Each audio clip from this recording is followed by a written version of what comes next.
जैसा कि last episode में हमने देखा था कि हानली फेंगजी और उसके साथियों को पॉइजन देकर उन पर पूरी तरह से डोमिनेट हो चुका है, जिसके बाद वो फ्लड ड्रैगन को खत्म कर फेंगजी की विंड एंड थंडर फेदर्स लेकर वहाँ से भाग निकला, मगर फेंगजी उसका पीछा करते हुए आउटर सी में पहुंच चुका था। हालांकि हानली उसे सी बीस्ट के साथ बिजी कर वहाँ से भाग निकला, जिसके बाद हानली ने उन फेदर्स को रिफाइन करके उन्हें अपनी ब्लड के साथ मर्ज कर लिया था। मगर अब वो आउटर सी में एक पल भी रुक नहीं सकता, क्योंकि यहाँ रुकेगा तो फेंगजी उसका जीना हराम कर देगा। इसीलिए हानली डिसाइड करता है कि वो मेलोडियस सिक के टेलीपोर्टेशन फॉर्मेशन का यूज कर इनर सी रवाना हो जाएगा।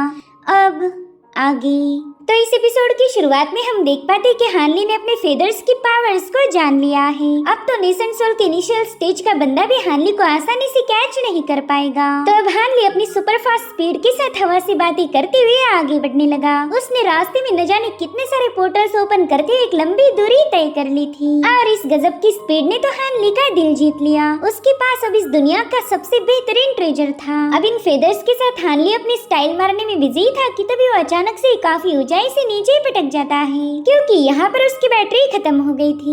उसकी विंग्स को वर्क करने के लिए ढेर सारे डेवलपमेंट लाइटनिंग की जरूरत पड़ती है, और फिलहाल हानली की लाइटनिंग पावर्स कम हो गई थी। इसलिए वो डिसाइड करता है कि वो इन फेदर्स को मजे के लिए यूज नहीं करेगा। जब कोई बहुत ही इमरजेंसी सिचुएशन आ जाए तभी वो इनका इस्तेमाल कर सकता है। वो सोचता है कि भले ही फिलहाल के लिए मैंने फेंगजी से पीछा छुड़ा लिया है, मगर अब आउटर सी में रहना खतरे से खाली नहीं था। उतने में ही उसे विंसियो ने कही बात याद आई। उसने हानली को बताया था कि मिस फेंग को ट्रांसपोर्टेशन फॉर्मेशन के बारे में पता है। अगर वो फॉर्मेशन रिपेयर हो गया तो हम बड़ी आसानी के साथ इनर सी में जा पाएंगे। तो हानली सोचता है कि वैसे भी हेवन वॉइड डिंग का मैटर अब ठंडा पड़ चुका है। स्टार पैलेस के पास मेरे अलावा और भी दूसरे काम हैं, इसलिए वो अब मेरा पीछा नहीं करेंगे। और हाल ही में मेरी किसी भी नेसेंट सोल वाले शैतान से मुलाकात भी नहीं हुई, तो इनर सी में जाने के लिए मैंने एक खतरा उठा लेना चाहिए। जिसके बाद हानली अपना फॉर्मेशन कलेक्ट करके वहाँ से रवाना हो गया। वो उसी अंडरग्राउंड मार्केट की तरफ आगे बढ़ रहा था जहाँ से उसने विंसियो को आजाद किया है। वैसे भी यहाँ पर रुक के फेंगजी के आने का इंतजार करने से बेहतर है अपने प्लान्स को एग्जीक्यूट करो। तो अब अपने फेदर्स की मदद से हानली बड़े ही कम वक्त में नानली आइलैंड पर मौजूद अंडरग्राउंड मार्केट में पहुँच गया, जहाँ पर हम मिस फैंग को देख पाते हैं, जो कि मार्केट के आइटम्स का हिसाब रख रही थी। वो कह रही थी कि वैसे तो ये काम लान का है, मगर वो अब अपने काम पर जरा भी ध्यान नहीं देती। जिस पर उसकी जूनियर जवाब देती है कि हमारे लीडर युन टियानशाओ ने लान को एक मिशन पर भेजा और वो वहाँ से अभी तक वापस नहीं आई। कहीं ऐसा तो नहीं कि उनके साथ कोई हादसा हो गया हो। जो सुनते ही मिस फैंग उस बंदी पर काफी ज्यादा भड़क जाती है, और तभी उसे वहाँ पर हानली की आवाज आई। वो कह रहा था कि शायद मैं काफी गलत समय पर आया हूँ। आज तो मिस फैंग का मूड बिल्कुल भी सही नहीं। यहाँ पर हानली अपनी ट्रांसफॉर्मेशन टेक्निक का यूज करके ओल्डर फॉर्म में अपीयर्ड हुआ था। मिस फैंग उसे वहाँ देखकर काफी ज्यादा सरप्राइज थी। वो कहती, सीनियर आपने तो यहाँ दोबारा आकर इस मार्केट की शान में 4 चांद लगा दिए। प्लीज माफ कर दीजिए, मैं आपका सही तरीके से वेलकम नहीं कर पाई। जिस पर हानली कहने लगा, मैडम फैंग, क्या आपको डर नहीं लग रहा कि मेरे यहाँ आने से आपके सिक का बुरा वक्त शुरू हो सकता है? पिछली बार मीटिंग के दरमियान ही मैंने आपके लीडर को खदेड़ दिया था। कहीं ऐसा ना हो कि इस बार आप मुझे नाराज करो। जिस पर मिस फैंग हानली से कहने लगी कि सीनियर, मजाक तो आप काफी अच्छा कर लेते हो। आप तो इतने हाई लेवल के कल्टीवेटर हो, तो भला मेरे जैसी जूनियर को परेशान करके आप अपनी रिस्पेक्ट को कम क्यों करने लगे? साथ ही उसने हानली के सेंट को भी भाप लिया था, जिससे वो काफी ज्यादा शॉक हो गई। जिसके बाद वो हानली से पूछती कि बताए सीनियर, ये नाचीज आपकी क्या मदद कर सकती है? अगर आपको कोई हेल्प चाहिए तो हमारा सेक्ट अपनी तरफ से पूरी कोशिश करेगा। हानली को यहाँ पर बस ट्रांसपोर्टेशन एरी के बारे में पूछना था, ताकि वो जल्द से जल्द फेंगजी से दूर चला जाए। तो मिस फैंग को बताता है कि मैं आपके ट्रांसपोर्टेशन फॉर्मेशन का यूज करना चाहता हूँ। अगर वो फॉर्मेशन रिपेयर हो गया है तो हम उसके बारे में डील कर सकते हैं। जिस पर मिस फैंग कहती, सॉरी सीनियर, मैं आपको डिसअपॉइंट कर रही हूँ, मगर वो फॉर्मेशन अभी तक रिपेयर नहीं हुआ। दरअसल इस फॉर्मेशन को रिपेयर करने के लिए हमें ढेर सारे फैंटाजम स्टोन्स की जरूरत पड़ेगी, और हाल ही में डिमोनिक बीस्ट ने यहाँ पर काफी सारा आतंक मचाया था, जिसके चलते हम फैंटाजम स्टोन्स को ढूंढ नहीं पाए, और उन स्टोन्स के बिना फॉर्मेशन रिपेयर नहीं होगा।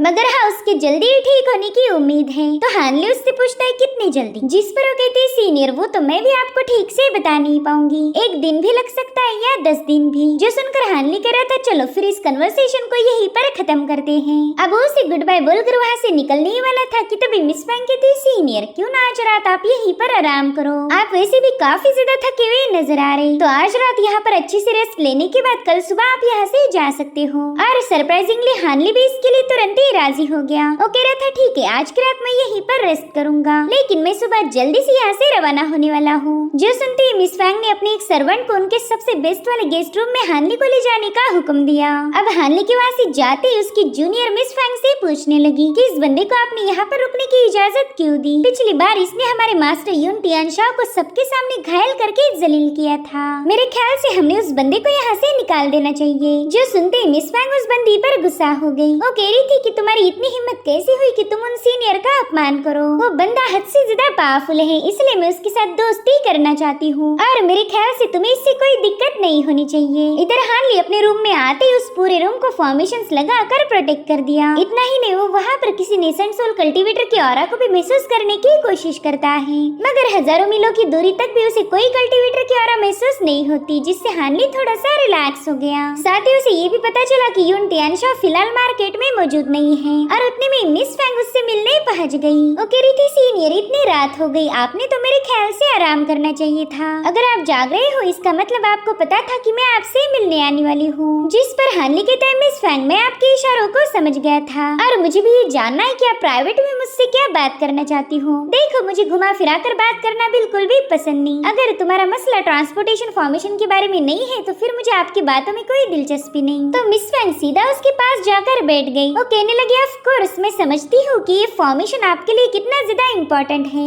आफ्टर ऑल आउटर सी के सभी नेसेंट सोल के इवल्स आपके पीछे जो पड़े हैं, इसलिए तो एल्डर हानली अपनी सिटी में वापस जाना चाहते। क्यों, सही कहा ना सीनियर मैंने। दरअसल हानली ने यहाँ पर अपनी ट्रांसफॉर्मेशन टेक्निक का यूज करके अपना सबसे बुढ़ा वाला फॉर्म यूज किया था। यानी कि हानली का ये फॉर्म जो हम देख पा रहे हैं ये सिर्फ हमें दिखाने के लिए है, लेकिन मिस फैंग को उसका सबसे ओल्ड फॉर्म ही नजर आ रहा था। ओके, तो पता नहीं आप किस एल्डर हानली की बात कर रहे हो, आखिर है कौन वो बंदा? जिस पर मिस फैंग स्माइल करते हुए कहने लगी कि एल्डर हानली तो हेवनली स्टार सिटी में रहने वाले एक फ्री कल्टीवेटर हैं, मगर आजकल तो उन्हें मास्टर ऑफ वॉइड हेवन डिंग के नाम से भी जाना जाता है। उसी तरह से वो आउटर सी में भी इंसेक्ट डेविल लॉर्ड के नाम से मशहूर हैं। और तो और एक जमाने में वो हमारे मेलोडियस सेक्ट के गेस्ट एल्डर हुआ करते थे। तो प्लीज अभी नौटंकी बंद कीजिए, मैं जानती हूँ कि आप ही हानली हो, आप इस अपीयरेंस के साथ मुझे बेवकूफ नहीं बना सकते। ये सब सुनकर तो हानली सोच में ही पड़ गया कि आखिर इस बंदी ने मुझे पहचान कैसे लिया। इसकी फिलहाल की कल्टीवेशन के साथ इसका मुझे पहचान पाना इम्पॉसिबल है। ओके टी सीनियर, बिल्कुल टेंशन मत लीजिए, मैंने आपके अपीयरेंस को नहीं पहचाना, बल्कि मैंने तो आपके सेंट से ही आपको पहचान लिया। इससे मेरे कल्टीवेशन का कोई लेना देना नहीं। बचपन से इस सेंट्स को याद रखने की यूनिक एबिलिटी मेरे पास है। इनफैक्ट मैं तो आपको उसी दिन हॉल में पहचान लेती, मगर वहाँ पर कई सारे लोग मौजूद थे जिनके सेंट के साथ आपकी बॉडी की खुशबू भी मिक्स हो गई। साथ ही आप मुझसे काफी ज्यादा दूर भी थे, मगर आज हमारी मुलाकात फेस टू फेस हुई है, तो फाइनली मैंने आपको पहचान लिया। जो सुनकर हानली कहते हैं, पिछली बार तो आप मेलोडियस सेक्ट की मैसेंजर थी और इस बार आप मेलोडियस सेक्ट की लीडर हो, आपने तो काफी अच्छी तरक्की कर ली। तो मिस फैंग उसे बताने लगी कि कुछ सालों पहले ही हमारी सेक्ट लीडर जीलिंग अचानक से गायब हो गई और फिर डिमोनिक सेक्ट के पावरफुल लोगों ने हम पर अटैक कर दिया। हमारा मेलोडियस सेक्ट खतरे में था, अगर हम उनके ऑर्डर्स को फॉलो नहीं करते तो हमारा पूरा सेक्ट कत्ल किया जाता और अभी भी इतने सालों बाद हमारे सेक्ट पर से खतरा टला नहीं। अगर आप उस यून टियानशाओ को खत्म करने में हमारी मदद करोगे तो आपका हम पर बहुत बड़ा एहसान रहेगा। इसलिए हानली अपने असली फॉर्म में आकर मिस फैंग के साथ ही मसला डिस्कस करने लगा। वो कह रहा था कि स्टार पैलेस के नाक के नीचे से वो यून टियानशाओ आप सभी को उड़ाकर यहाँ लाया। ये बात हजम तो बिल्कुल नहीं हो रही, उस अकेले में इतनी हिम्मत नहीं हो सकती, उसके पीछे जरूर से कोई पावरफुल बंदा होगा और अगर तुम यून टियानशाओ को खत्म करोगी तो फिर वो बंदा तुम्हें टारगेट करेगा। जिस पर मिस फैंग कहने लगी, हाँ मैं जानती हूँ कि मैं उस पर्सन की दुश्मन बन जाऊंगी, मगर मेलोडियस सेक्ट मेरी जान से ज्यादा कीमती है। भले मिस फैंग ये रिस्क उठाने के लिए तैयार थी, मगर हानली इसके लिए बिल्कुल भी कंफर्टेबल नहीं था। ओके तो मिस फैंग, जहाँ तक मैंने दुनिया देखी है मैं इतना तो तुम्हें बता ही सकता हूँ कि किसी के हाथों मरने से अच्छा है उसके हाथ की कठपुतली बन जाओ, इसलिए मैं चाहता हूँ कि एक बार तुम फिर से सोच लो। तो मिस फैंग उसे बताने लगी कि मैंने कई बार कोर फॉर्मेशन स्टेज पर ब्रेक थ्रू करने की कोशिश की, मगर हर बार मैं फेल हो गई, इसलिए ये बात तो कंफर्म है कि कुछ ही सालों बाद मेरी मौत हो जाएगी। तो मैं अपनी लाइफ को ऐसे ही बर्बाद नहीं करना चाहती। एक बार सेक्ट लीडर जिलिंग ने मेरी जान बचाई थी, तो आज उनके सेक्ट को बचाकर मैं उनका एहसान चुकाना चाहूंगी। इसके बावजूद ना ही मैं किसी के हाथों में मेरी डोर देना चाहती हूँ और ना ही मुझे सिख लीडर बनने की कोई ख्वाहिश है। मैं तो बस मेलोडियस सिख को आजाद करके एक दिन उसे सिख लीडर जिलिंग के हवाले करना चाहती हूँ। तो प्लीज मेरी हेल्प कीजिए और बदले में मैं आपकी मदद करूंगी। उसकी बातें सुनकर हानली कहने लगा कि मैं वाकई तुम्हारी वफादारी की तारीफ करता हूँ, मगर फिलहाल मेरी ही जान खतरे में है। तो मिस फैंग उससे कहती कि आपको इनर सी में पहुँचाने में मैं आपकी हेल्प करूंगी, बस बदले में आपको उस यून टियानशाओ को खत्म करना होगा। अब यही तो हानली को भी चाहिए था, वो तो बस जल्द से जल्द आउटर सी से इनर सी में दफा होना चाहता है। वो कहने लगा कि थोड़ी देर पहले ही तुमने मुझे बताया था कि फैंटाजम स्टोन ना होने की वजह से तुम ट्रांसपोर्टेशन फॉर्मेशन को रिपेयर नहीं कर पाई, तो फिर बताओ तुम मेरी हेल्प कैसे करोगी? जिस पर वो जवाब देते हुए बताने लगी कि मैंने आपसे झूठ बोला था। दरअसल हमारी मेलोडियस सिख ने अपना ढेर सारा खजाना लुटा कर कुछ स्टोन्स खरीद लिए थे और वो स्टोन मैंने सीक्रेटली छुपा दिए। उनका यूज करके मैं अपने कुछ जूनियर्स को लेकर यहाँ से भागना चाहती थी, मगर अब उसकी कोई जरूरत नहीं। मैं चाहती हूँ कि बस आप उस बंदे को खत्म करो और हम यहीं पर सरवाइव करने की कोशिश करेंगे। तो हानली कहता है ठीक है, अब वो फैंटाजम स्टोन्स मेरे हवाले कर दो, साथ ही वो फॉर्मेशन भी तुम्हें मुझे दिखाना होगा और फिर मौका मिलते ही मैं अपनी चाल चलूंगा। जो सुनकर मिस फैंग काफी ज्यादा खुश हो गई। वो कह रही थी कि यहाँ से 2 दिन ट्रैवल करने के बाद हम उस ट्रांसपोर्टेशन फॉर्मेशन के पास पहुँच जाएंगे। अगर आप चाहो तो हम अभी यहाँ से रवाना हो सकते हैं, मगर वहाँ पर एक दिक्कत है। दरअसल उस फॉर्मेशन के पास यून टियानशाओ के कई सारे वफादार लोग पहरा दे रहे, तो आपको उन सभी को खत्म करना होगा और इसके लिए हानली भी राजी हो गया। जिसके बाद ये लोग तुरंत ही उस टेलीपोर्टेशन फॉर्मेशन की तरफ रवाना हो गए। अब 2 दिनों के बाद ये लोग उस फॉर्मेशन के पास पहुँच चुके थे। मिस फैंग थोड़ी सी परेशान थी कि हानली इन लोगों को अकेले कैसे खत्म करेगा, इसलिए वो कहती कि वो सभी लोग फाउंडेशन एस्टेब्लिशमेंट की लास्ट स्टेज पर हैं, तो प्लीज आप थोड़ा सा संभाल कर रहना। और उतने में हानली वहाँ से गायब हो गया। उसे जाकर बस 10-15 सेकंड ही हो गए थे और वो दोबारा से वापस आ जाता है। वो कह रहा था चलो इन सबको तो मैंने जहन्नुम में पहुंचा दिया है। ये सुनकर तो बेचारी मिस फैंग काफी ज्यादा कंफ्यूज हो गई। उसे यकीन ही नहीं हो रहा था कि हानली ने 10-15 लोगों का काम पलक झपकाते ही निपटा दिया। वो हानली से कह रही थी कि बस 2-4 दिनों में ये फॉर्मेशन फुल्ली रिपेयर्ड हो जाएगा, तब तक यून टियानशाओ भी आइलैंड पर वापस आ सकता है, तो बस आपको उसे खत्म करना होगा। तो हानली उसे कुछ टॉप क्वालिटी का मटेरियल प्रोवाइड करके बताने लगा कि अब जल्दी से इस फॉर्मेशन को रिपेयर कर दो। जिसके बाद हमें सीधे 5 दिनों बाद का सीन दिखाया गया, जहाँ पर हानली फेंगजी की विंड स्पिरिट एनर्जी को गोल्ड कंज्यूमिंग बग के जरिए कंट्रोल कर रहा था। साथ ही वो अपनी डेविल बेन लाइटनिंग का यूज करके भी इस एनर्जी को काबू कर सकता था, मगर इसमें उसे काफी ज्यादा तकलीफ होगी। फेंगजी ने उसे कहा था कि एनर्जी धीरे धीरे गायब हो जाएगी, मगर पता नहीं इसमें कुछ महीने लगेंगे या फिर सालों साल लग जाएंगे, या फिर ऐसा भी हो सकता है कि ये एनर्जी कभी गायब ही ना हो। हानली सोचता है कि शायद फेंगजी ने मुझसे झूठ बोला होगा ताकि मैं उस पर नाराज ना हो जाऊं। फेंगजी की सारी बातें और उसके एक्शंस को याद करके हानली इतना तो समझ गया था कि फेंगजी एक बहुत ही खतरनाक मॉन्स्टर और शातिर इंसान था। उसके पास डिमोनिक पावर के साथ साथ ह्यूमन जैसे ही अपने दिमाग का सही तरीके से यूज करने की एबिलिटी है। खैर फिलहाल तो उस बंदे के बारे में सोचकर कोई फायदा नहीं होने वाला। आज यून टियानशाओ मार्केट में वापस आने वाला है, बस उसका खेल खत्म करके मैं जल्द से जल्द इनर सी में पहुंच जाऊंगा। वहीं दूसरी तरफ हम देख पाते हैं कि यून टियानशाओ नानली आइलैंड पर पहुंच गया था और इस बार वो अकेला नहीं बल्कि पफी क्लाउड आइलैंड का मास्टर मियाहो भी उसके साथ है। वो कह रहा था कि शायद इस आइलैंड पर मेरा काफी अच्छा वक्त गुजरने वाला है। तुमने मुझसे वादा किया था कि तुम एक फीमेल कल्टीवेटर मुझे ऑफर करोगे।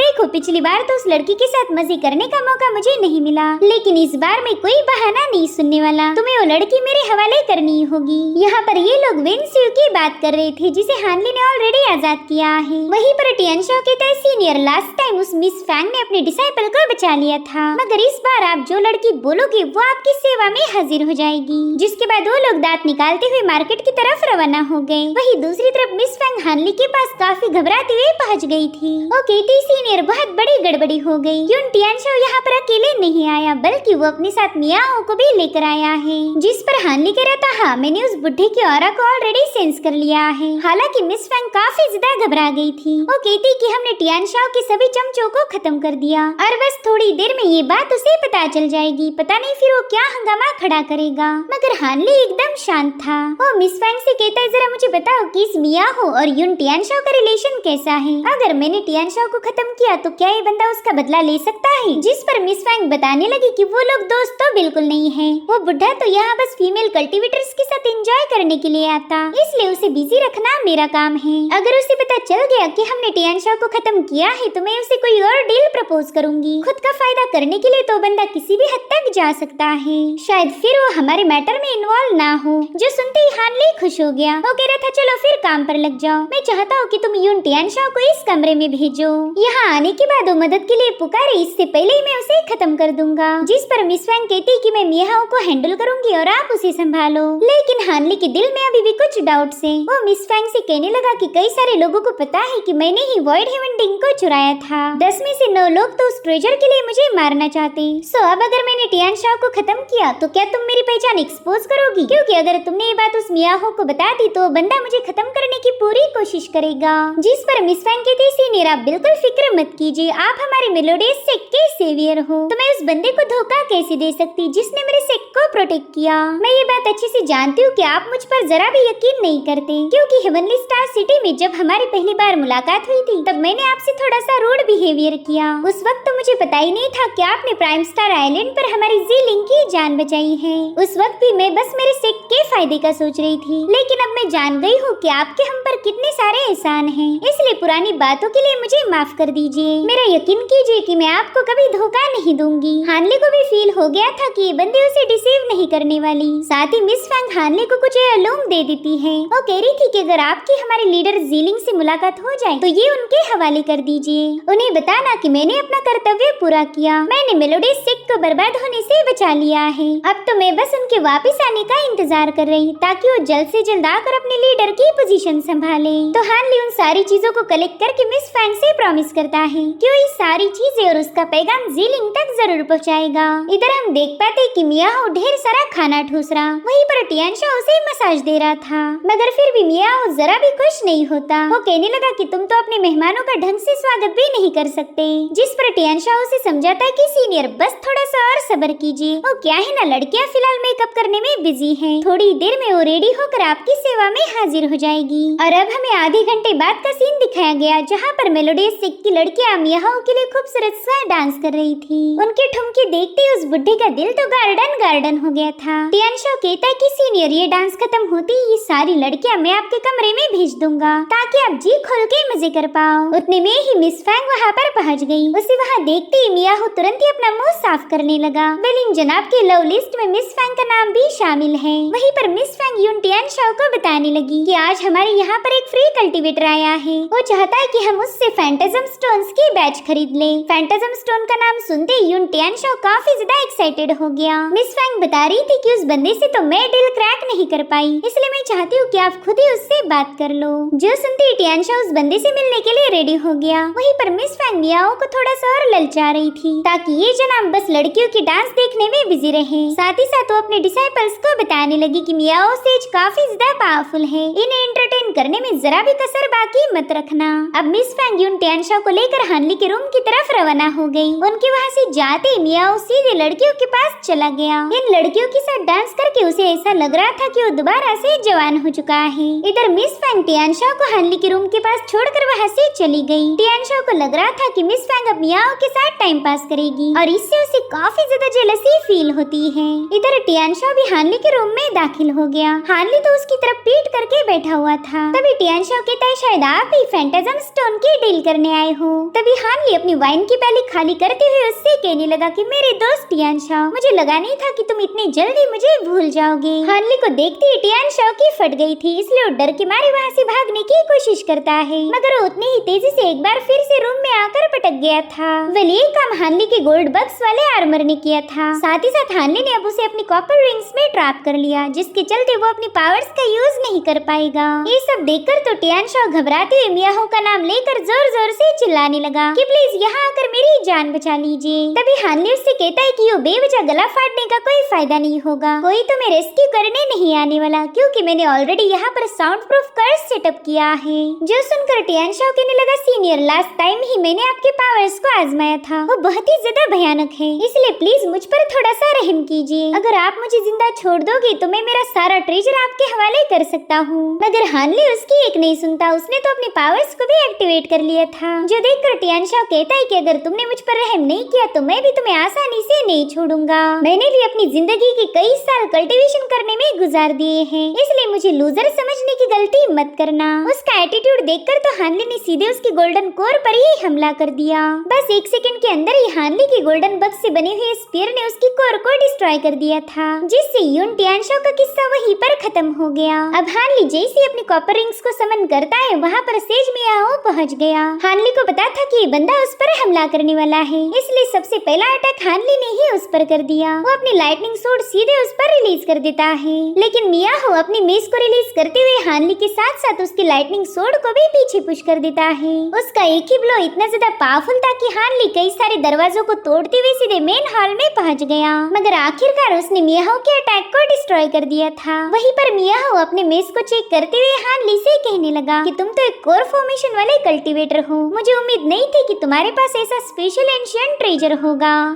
दरअसल वो उसी रूई ट्रेजर की बात कर रहा था जो कि हानली ने वॉइड हेवन रिंग से हासिल किया था। तब तक वहाँ पर मिस फैंग भी पहुँच गई। वो मियाओ को बता रही थी कि मैंने इस बंदे से उस गद्दार को खत्म करने के लिए मदद मांगी थी। यून टियानशाओ ने हमें धोखा दिया और इसीलिए मैंने उसे रास्ते से हटा दिया है, मगर उस कमीने ने आपसे जो भी प्रॉमिसेस किए थे वो सब मैं पूरे करूंगी। इनफैक्ट मैं तो आपको उसका डबल ऑफर करने के लिए भी तैयार हूँ। जो सुनते ही लालची मियाओ काफी ज्यादा खुश हो गया। वो कह रहा था कि डबल में तो फिर तुम्हें भी शामिल होना पड़ेगा, जिसके बाद वो कहता है चलो ठीक है, वैसे भी ये तुम्हारे मेलोडी सेक्ट का इंटरनल मैटर है, मैं इसमें जरा भी इंटरफेयर नहीं करूंगा। लेकिन सेक्ट लीडर, आपको याद है ना आपने मुझसे अभी क्या प्रॉमिस किया था? तो मिस फैंग तुरंत ही उसे बहला फुसलाकर अपने साथ ले जाने लगी, मगर तभी वो बंदा अचानक से रुक गया। वो हानली से कहता है कि तुम तो मुझे यहाँ के नहीं लग रहे, मैं पहले भी इस मार्केट में आ चुका हूँ, तब तो तुम मुझे यहाँ नजर नहीं आए। क्या तुम मुझे अपना नाम बता सकते हो? मैं आउटर सी में कई सालों से रहता आया हूँ, शायद मैंने तुम्हारा जिक्र सुना होगा।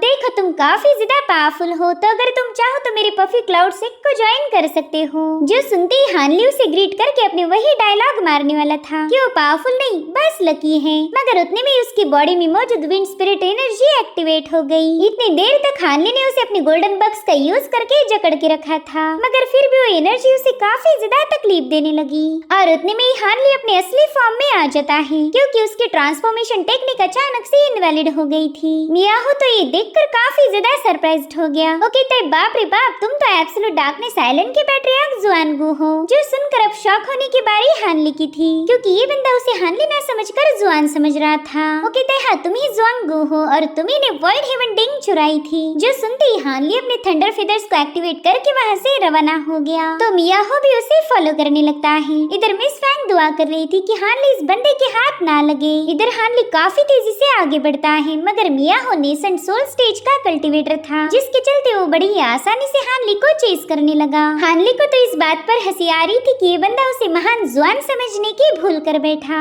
इसे लगता है कि जुआन ने हानली की बॉडी में उसकी सोल रिप्लेस की होगी। वहीं पर मियाओ उससे कहता है कि सीनियर जुआन, मेरा नाम है मियाओ, यार प्लीज बात तो कर लीजिए। मगर हानली तो रुकने का नाम नहीं ले रहा था। वो सोचता है कि अगर मैं विंड स्पिरिट एनर्जी को सप्रेस नहीं करता तो शायद ये बंदा मुझे कभी कैप्चर नहीं कर सकता था। इधर मियाओ कह रहा था सीनियर, मैं आपका बहुत बड़ा फैन हूँ, प्लीज थोड़ा सा रुक जाए ताकि हम आराम से बात कर पाएंगे। मगर हानली अपने फेदर्स की पावर का यूज करते हुए बस पोर्टल के बाद पोर्टल यूज किए जा रहा था। इन विंग्स को देखकर मियाओ कहता है कि शायद ये भी वॉइड हेवन रिंग से निकाला हुआ ट्रेजर होगा। अब इसे क्या ही पता कि इन विंग्स का असली मालिक तो फेंगजी है। वो कह रहा था कि एब्सोल्यूट डार्कनेस आपको काफी दिनों से ढूंढ रहा है, मगर आप तो मुझे मिल गए, शायद आज तो मेरा पक्का लकी डे साबित होगा। अब वो हानली के पास जाकर कह रहा था कि मैं आपको कोई नुकसान पहुंचाना नहीं चाहता, मुझे तो बस वो हेवनली रेमेडी पिल खरीदनी है, प्लीज आप मुझ पर यकीन कीजिए, आप जितनी बोलोगे उतनी कीमत पे करने के लिए मैं तैयार हूँ। सच बताओ तो मैं आपके उसी डिसाइपल का दोस्त हूँ जिसने आपको धोखा देकर खत्म किया था। अगर उस हिसाब से देखा जाए तो रिश्ते में आप मेरे चच्चा लगते हो, तो प्लीज अब तो रुक जाए ना। वहीं पर हानली समझ गया था कि ये बंदा किसी डिमोनिक मेथड को प्रैक्टिस कर चुका है, जिससे वो सिडक्टिव वॉइस का यूज करके मुझे फंसाने की कोशिश कर रहा था। मगर ये अच्छा हुआ कि मैंने ऑलरेडी ग्रेट डेवलपमेंट टेक्निक का यूज किया है, वरना अब तक तो मैं इसके जाल में फंस जाता। अब हानली जैसे तैसे इस बंदे से अपनी जान छुड़ाई रहा था कि तभी वहाँ पर फेंगजी की एंट्री हो गई। वो कह रहा था कमीने लीफ है, मेरा ट्रेजर वापस कर दे। उसकी आवाज सुनते हानली कहता है धत तेरे की, इसे भी अभी आना था, पहले ही मैं इस मियाओ की वजह से तंग हूँ और ऊपर से फेंगजी भी आ गया, अब तो मैं काफी बुरा फंसने वाला हूँ। वहीं पर मियाओ ने भी फेंगजी को देख लिया। लिया। उसे लगता है कि ये बंदा भी वॉइड हेवन डिंग हासिल करना चाहता है। साथ ही फेंगजी भी मियाहो को देखते ही उस पर अटैक करना शुरू कर चुका था। उस पर लगातार स्लैश रिलीज करते उस बुढ़े को गंदी गंदी गालियां दे रहा था। इधर हानली अपने पोर्टल का यूज करके भागता है, मियाहो उसके पीछे और फेंगजी मियाहो के पीछे। हानली को कुछ भी करके इन शैतानों से अपना पीछा छुड़ाना था, इसलिए उस जुआनगो जैसी आवाज निकाल कर मियाहो से कहने लगा कि मेरे प्यारे भतीजे, इस बंदे को होल्ड करो। अगर तुमने मेरी मदद की तो मैं भी तुम्हें वो पिल दे दूंगा। वेल, हानली की सारी बातें फेंगजी ने भी सुन ली थी। वो कहते, साले कमीने इंसानों, में तुम दोनों को भी जिंदा नहीं छोड़ने वाला। जो सुनते ही मियाहो ने अपनी स्पिरिचुअल बर्ड को समन करके वो उस पर सवार हो गया। वो कह रहा था कि वॉइड हेवन डिंग मेरे इतने करीब है, तो भला मैं इस मौके को हाथ से कैसे जाने दे सकता हूँ। जिसके बाद वो अपने कई सारे परिंदे रिलीज करते हुए फेंगजी पर अटैक करना शुरू कर देता है, जो देखकर फेंगजी को काफी ज्यादा गुस्सा आ गया। वो कह रहा था, गंदे इंसान, रुक, मैं अभी तुझे तेरी औकात याद दिलाता हूँ। अब वो अपने विंग्स के जरिए ही उन परिंदों को डिस्ट्रॉय करते हुए आगे बढ़ता है। इधर मियाओ को कंफर्म हो गया था कि ये बंदा भी वॉइड हेवन डिंग को छीनना चाहता है, तो वहाँ पर उसने अपने कई सारे मिरर्स सेटअप कर दिए, जिनके जरिए वो फेंगजी पर अटैक करना शुरू कर चुका था। अब इन दोनों को फाइट करता हुआ देखकर हानली को थोड़ा सा सुकून मिल गया। वो सोचता है कि चलो तुम दोनों ऐसे ही फाइट करते रहो और तब तक मैं यहाँ से भाग जाऊंगा। मगर फेंगजी अपनी खतरनाक स्लैश अटैक रिलीज करते हुए मियाहो के सारे अटैक को डिस्ट्रॉय कर चुका था। वहीं पर मियाहो ये देखकर काफी ज्यादा पैनिक हो जाता है, मगर फिर उसने हिम्मत करते हुए अपने एक पावरफुल पंच से सीधा फेंगजी के मुंह पर मुक्का मार दिया। जो देख हानली कह रहा था, वेल डन भतीजे,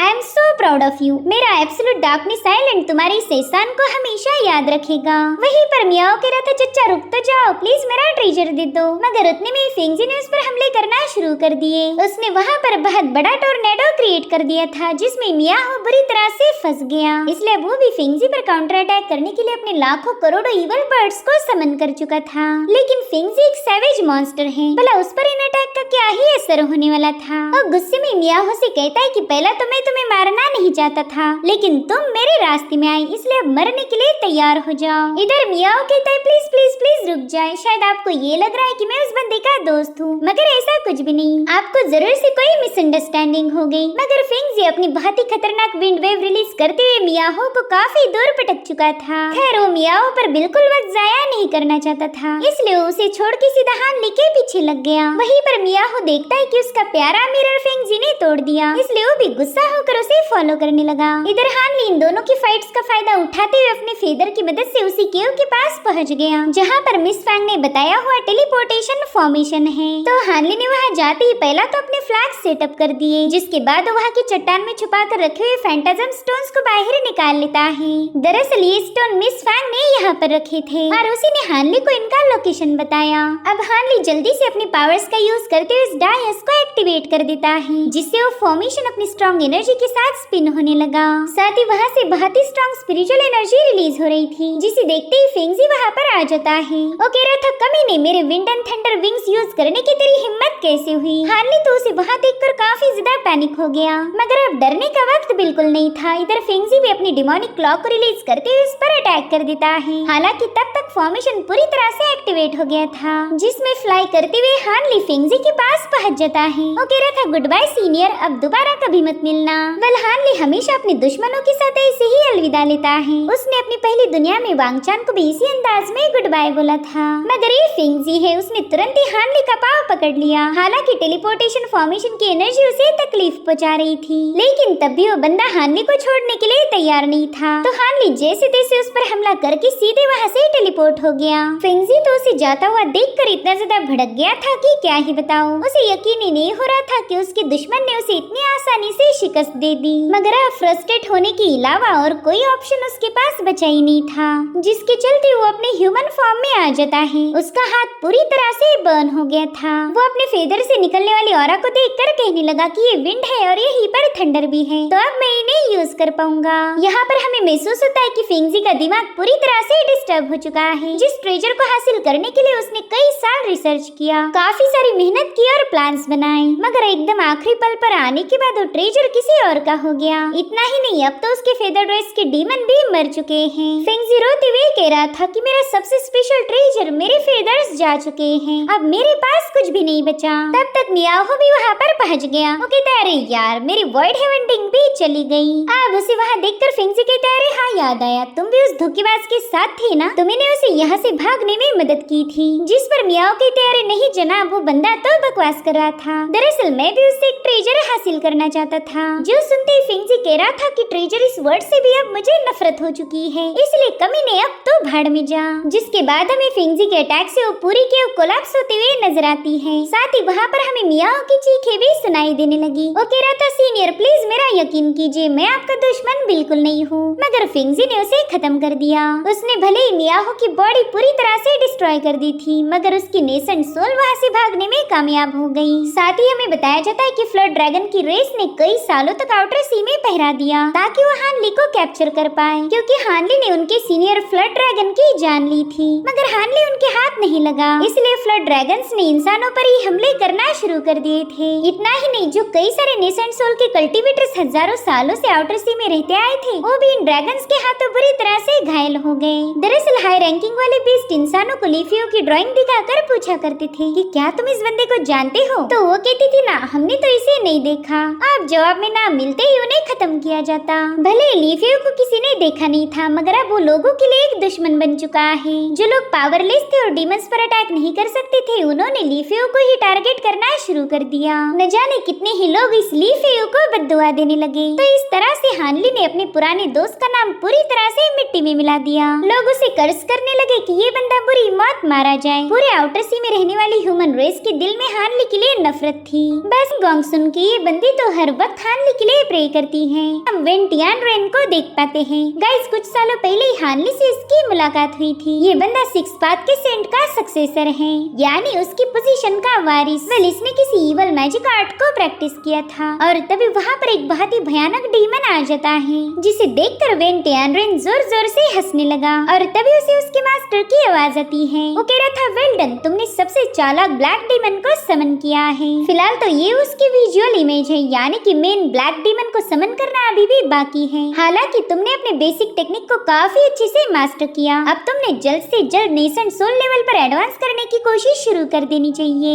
जिस पर टियानरेन कह रहा था कि शायद नेसेंट सोल के लिए कल्टीवेशन की शुरुआत में जंग खत्म होने के बाद करूंगा। अभी भी स्टार पैलेस ने हमारे सामने हार नहीं मानी। जो सुनते ही उसका मास्टर भड़क गया। वो कह रहा था मेरे साथ ट्रिक्स मत खेलो, अगर मुझे गुस्सा आ गया तो इसका तुम पर काफी ज्यादा बुरा असर होगा। तो टियानरेन कहने लगा कि भला मैं आपके साथ ट्रिक कैसे खेल सकता हूँ, आपने ही तो लाशों के ढेर से उठाकर मुझे एक नई जिंदगी दी। इतना ही नहीं, 100 सालों तक आपने मुझे ट्रेनिंग दी। आपके टीचिंग की बदौलत ही तो मैं कल्टीवेशन में यहाँ तक पहुँच पाया। मुझे बचपन से ही पता है कि मुझे आपके एहसानों को चुकाना होगा और वो मैं तभी कर पाऊंगा जब मैं नेसेंट सोल स्टेज पर पहुँच पाऊँ। जिस पर वो मास्टर कहता है बहुत बढ़िया, अब इन बातों को हमेशा याद रखो। वैसे मैंने तुम्हें एक जगह ढूंढने का काम दिया था, क्या तुम उस लोकेशन को अभी तक ढूंढ नहीं पाए? जिस पर टियानरेन कहता है मास्टर मैंने आउटर सी और इनर सी में मेरे लोग भेज दिए हैं और हाँ इसमें मैंने काफी अच्छी प्रोग्रेस भी की, इसलिए मुझे उम्मीद है कि जल्दी हमें वो लोकेशन मिल जाएगा। सो गाइस अब ये लोग किस लोकेशन के बारे में बात कर रहे हैं ये हमें अगले एपिसोड में डिटेल में पता चल जाएगा। सो अब टियानरेन का मास्टर उससे कह रहा था कि ठीक है मैं तुम्हें मेरी क्लोज डोर ट्रेनिंग खत्म होने तक का वक्त देता हूँ, मगर तब तक तुम्हें उस जगह को ढूंढना होगा और हाँ ये मत भूलो कि तुम्हें जल्दी नेसेंट सोल पर भी जाना होगा। जिस पर वेन टियानरेन कहने लगा कि मास्टर ये सारी बातें मैं याद रखूंगा। अब टियानरेन के उस इवल कल्टीवेशन से बाहर आते ही उसकी सर्वेंट वहाँ पर आ जाती है। वो उसे बता रही थी कि आउटर सी का हमारा जासूस मर चुका है। उसके साथ साथ ही पफी क्लाउड सेक्ट के एल्डर मियाहो की बॉडी भी डिस्ट्रॉय हो गई। जिस पर टियानरेन कहने लगा कि शायद तुम टियान शाओ की बात कर रही हो। वैसे भी वो एक नंबर का वाहियात इंसान था। वो इन कई सालों से मेलोडियस सेक्ट की फीमेल कल्टीवेटर्स को काफी बुरी तरह से मैनिपुलेट कर रहा था। और रही बात उस मियाहो की, तो वो भी एक नंबर का थरकी था। खैर इन दोनों के मरने से हमें कोई फर्क नहीं पड़ने वाला, लेकिन मैं जानना चाहता हूँ कि आखिर इन दोनों को खत्म किसने किया। जिस पर बंदी बताती है कि डेप्थ आइलैंड के डिमोनिक बीस्ट ने उन पर अटैक किया था। गाइस यहाँ पर वो फिंजी के बारे में बता रही थी, क्योंकि उसी ने मियाहो की बॉडी को डिस्ट्रॉय किया था। वो बंदी कहती है कि डीमंस ने पूरे आउटर सी में आतंक मचा के रखा है, शायद अब मेलोडियस सेक्ट भी खतरे में पड़ जाएगा। और अब अगर इन डीमंस की वजह से मेलोडियस सेक्ट तबाह हो गया तो फिर हमारी आगे की सारी प्लानिंग फेल हो जाएगी।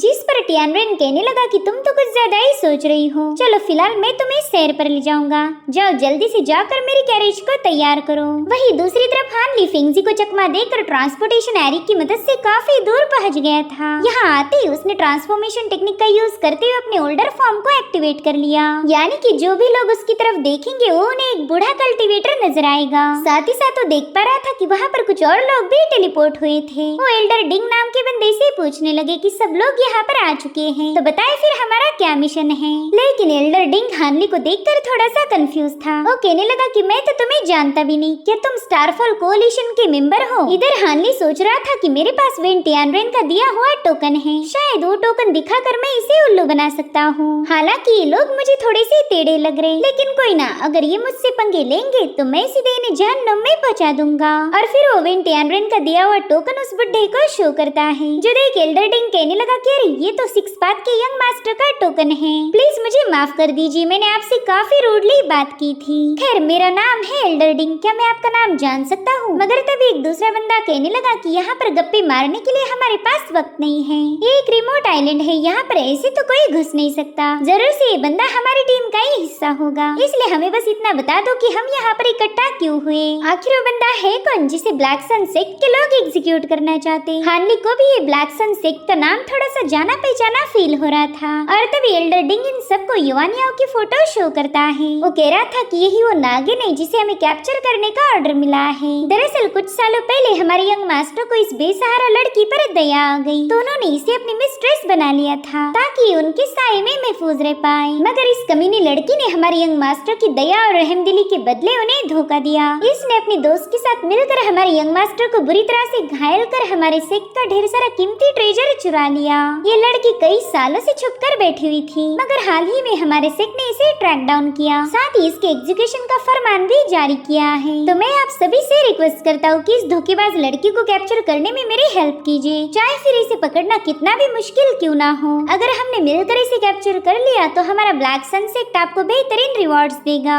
हानली को याद आता है कि युवान याओ ने इसी सेक्ट से चुराए हुए ट्रेजर का वॉइड हेवन हॉल के ट्रायल में यूज किया था, और इन्हीं ट्रेजर की मदद से वो इतनी जल्दी कोर फॉर्मेशन स्टेज पर पहुंच पाई। उतने में ही एक बंदा अपनी हेवी ब्लेड लेकर इनके पास पहुंच गया। वो कह रहा था कि शायद तुम्हारा यंग मास्टर इस लड़की को अपनी कल्टीवेशन वेसल बनाना चाहता था, मगर वो लड़की इतनी ज्यादा शातिर निकली कि उसने उसे ही घायल करके तुम्हारा ढेर सारा ट्रेजर चुरा लिया। साथ ही मैंने ये भी सुना है कि एल्डर डिंग को इस लड़की की वजह से पनिश किया गया। पहला ये चीफ थे और अब ये हॉल मास्टर हैं, जो सुनकर मास्टर डिंग उस पर काफी ज्यादा भड़क गया। वो कह रहा था कि तुम ज्यादा बकवास मत करो, वरना उस लड़की जैसे तुम भी वांटेड लिस्ट में शामिल हो जाओगे। तभी एक तीसरा बंदा कहने लगा कि अरे हमने आपस में झगड़े नहीं करने चाहिए, चलो जल्दी से बताओ कि वो लड़की है कहाँ पर, ताकि उसे कैप्चर करके हम जल्द से जल्द अपना मिशन पूरा कर ले। इधर हानली को भी युवान याओ से मिलना था ताकि उससे थोड़ा सा 10,000 स्पिरिचुअल मिल्क एक्सचेंज कर पाए। तो इन लोगों के साथ हानली भी युवान याओ को कैप्चर करने के मिशन पर रवाना हो गया। इनके वहाँ से जाते ही हम एक और बंदे को वहाँ पर टेलीपोर्ट होते हुए देख पाते हैं, जो कि लेट आने की वजह से हानली को इन लोगों के साथ जाने का मौका मिल गया था। इधर ये लोग इनर सी में मौजूद एक रिमोट आइलैंड पर पहुंच गए थे। हानली देखता है कि वहाँ पर एक फॉर्मेशन सेटअप था, जो कि स्पिरिचुअल ऑरा को ब्लॉक करने का काम करता है,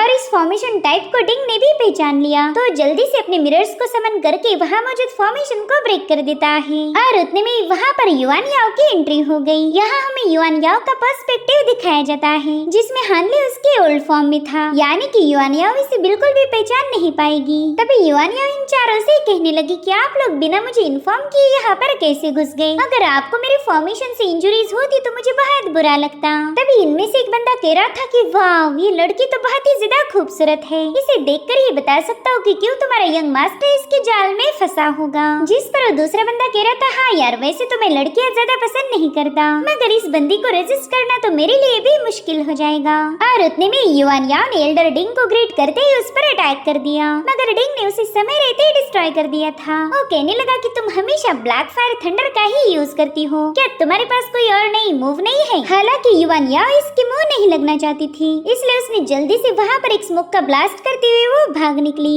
जो देख डिंग के साथ जो दो बंदे थे वो भी उसके पीछे रवाना हो गए। तभी डिंग हानली से कहने लगा कि मेरे दोस्त, इस बंदी को कैप्चर करने में मेरी हेल्प करो, ये हमारे हाथ से बिल्कुल भी निकलनी नहीं चाहिए। मगर हानली देख पा रहा था कि युवान याओ ने वहाँ पर बहुत ही यूनिक सा फॉर्मेशन सेटअप किया है। वो सोचता है कि अगर स्पिरिचुअल मिल्क के साथ साथ ये फॉर्मेशन भी मुझे मिल जाए तो मजा ही आ जाएगा। और उतने में डिंग उससे कहने लगा कि मेरे दोस्त, तुम तो उस कमीनी लड़की को कैप्चर करने में जरा भी इंटरेस्टेड नहीं हो। देखो, अगर तुम मेरा साथ देते हो तो हमारा से एक मीडियम ग्रेड के 100 स्पिरिचुअल स्टोन्स रिवॉर्ड के तौर पर ऑफर करने के लिए तैयार हैं। इतना ही नहीं, हम तो तुम्हें ब्लैक फायर थंडर भी गिफ्ट कर सकते। तो हानली उसे जवाब देते हुए बताने लगा कि मैं बेवजह किसी मैटर में इन्वॉल्व नहीं होता। अगर इस बंदी ने सच में ही क्राइम किया है तो मैं जरूर से आपको सपोर्ट करूंगा। इसलिए अब मुझे बताएं, क्या वाकई इस बंदी ने सिर्फ चोरी करने के लिए आपके यंग मास्टर पर हमला किया था या फिर कहानी कुछ और है? ऐसा भी तो हो सकता है कि आपके यंग मास्टर ने उससे जो प्रॉमिस किया था वो पूरा नहीं किया होगा। वो उसे अपनी मिस्ट्रेस बनाने का वादा करके उसका as a cultivation vessel use कर रहा होगा। तो इस लड़की ने खुद को डिफेंड करने के लिए आपके यंग मास्टर पर अटैक कर दिया,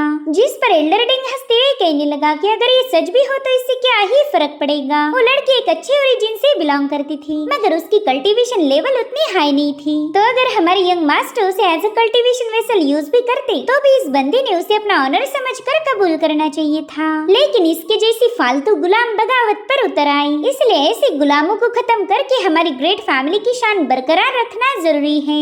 अब उसकी सारी बातें सुनने के बाद हानली कह रहा था, ठीक है, अगर ऐसी बात है तो मैं आपका साथ देने के लिए तैयार हूँ, मगर उसके बदले में मुझे आपसे बस एक चीज की जरूरत है।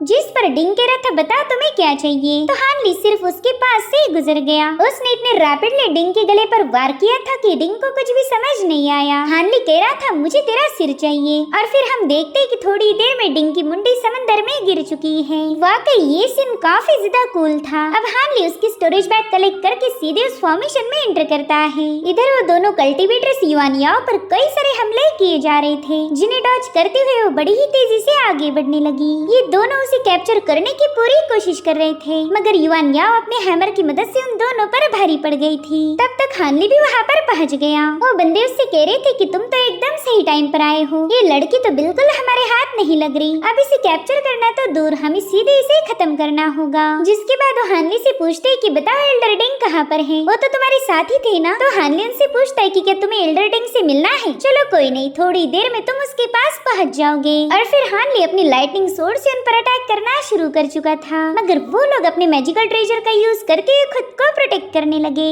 जो देखकर हानली अपने गोल्ड कंज्यूमिंग बग्स को उन पर रिलीज कर देता है। ये बग्स चाहे कितना भी पावरफुल ट्रेजर, आर्मर या फिर स्पिरिचुअल मैजिक ही क्यों ना हो, उसे आसानी से डिवाउर कर सकते हैं। इतना ही नहीं, इन बग्स के पास शेप शिफ्टिंग करने की एबिलिटी थी, यानी कि खुद को बहुत ही पावरफुल मैजिक वेपन में भी बदल सकते हैं। तो अब थोड़ी देर में इन बग्स ने उन दोनों बंदों को पूरी तरह से चट कर लिया, और उतने में ही हानली को युआन याओ की आवाज आई। वो कह रही थी कि कई सालों बाद हमारी मुलाकात हुई है, और ये बात माननी पड़ेगी कि तुम अपने इस ओल्डर फॉर्म में पहले से भी ज्यादा हैंडसम लगते हो। जो सुनते ही हानली भी थोड़ा सा ब्लश करती हुई अपने गोल्ड कंज्यूमिंग बक्स को थैले में भर के रियल फॉर्म में आ जाता है। वो कह रहा था, मिस याओ, आप भी पहले से काफी ज्यादा बोल्ड बन चुकी हो। मान लो अगर मैं इन लोगों का साथ देकर आपको किडनैप कर लेता तो आप क्या करती? जो सुनते ही युआन याओ शर्माते हुए हंसने लगी। वो कहती, हानली, अगर आप अपनी ट्रू एबिलिटीज को उसी वक्त शो कर देते तो शायद मैं भी फटाफट से सरेंडर कर देती। वैसे भी अगर आपने मेरा अपहरण किया भी होता तो मुझे कोई डर नहीं था, क्योंकि आप तो जरा भी रोमांटिक नहीं हो।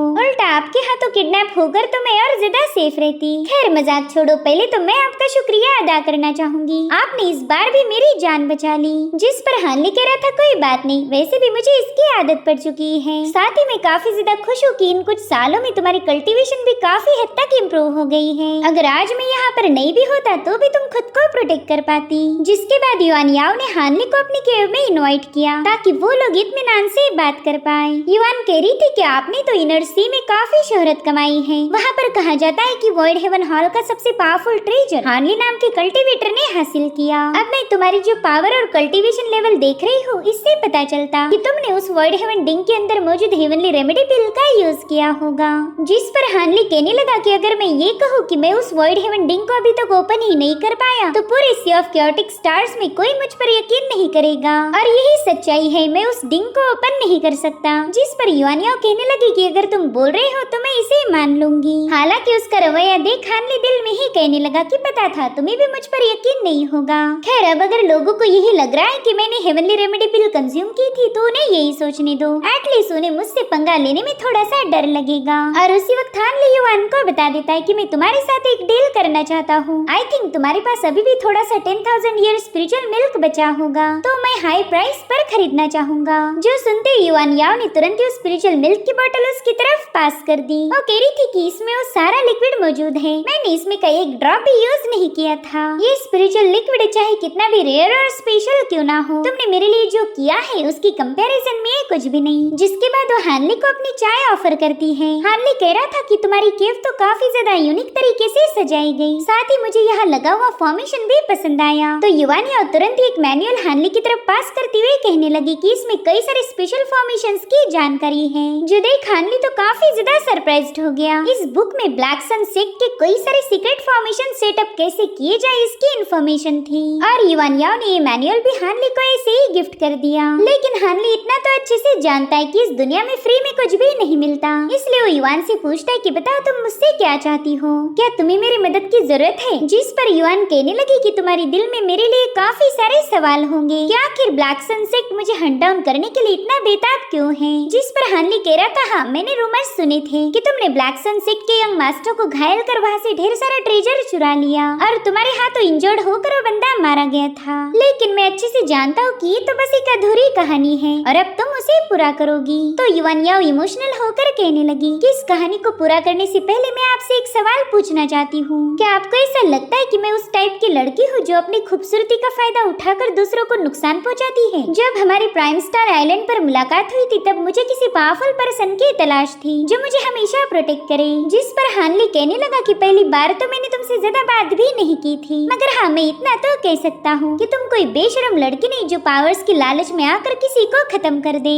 हानली की बातें सुनकर युआन याओ के दिल पर का बोझ थोड़ा सा उतर गया था। हानली कह रहा था कि इस दुनिया में तो पहले ही केओस मचा हुआ है और ऊपर से इमॉर्टल बनने की जर्नी एक बहुत बड़ा चैलेंज साबित होगी। Spiritual roots, innate talent, family background और रिसोर्सेस, ये सब एक इमॉर्टल बनने के लिए काफी ज्यादा मैटर करते हैं। इस दुनिया में ऐसे बहुत ही कम लोग हैं जो इन खूबियों के साथ पैदा होते, तो हमारे जैसे मामूली लोगों के लिए बचता है तो बस एक शॉर्टकट। और तुम्हें तो पता ही होगा कि शॉर्टकट वाला रास्ता बिल्कुल आसान नहीं होता, उस रास्ते पर चलने की हमें भारी कीमत चुकानी पड़ती है। जिस पर युआन याओ कहने लगी हाँ मैंने भी एक भारी कीमत चुकाई है, प्लीज मेरे साथ चले, मैं आपको कुछ दिखाना चाहती हूँ। तो हानली उसे फॉलो करते हुए उसी केव में मौजूद एक सीक्रेट लोकेशन पर पहुँच गया जहाँ पर सोल नर्चरिंग ट्री था। इसे देखकर तो हानली काफी ज्यादा सरप्राइज्ड हो जाता है। युआन उसे बता रही थी कि इसी ट्री की तलाश में मैंने वॉइड हेवन हॉल जाने की रिस्क उठाई, जिसके बाद उस पेड़ में से एक सोल को बाहर निकाल लेती है। अब यहाँ पर हमें युआन याओ के बैकग्राउंड के बारे में सारी जानकारी बताई गई।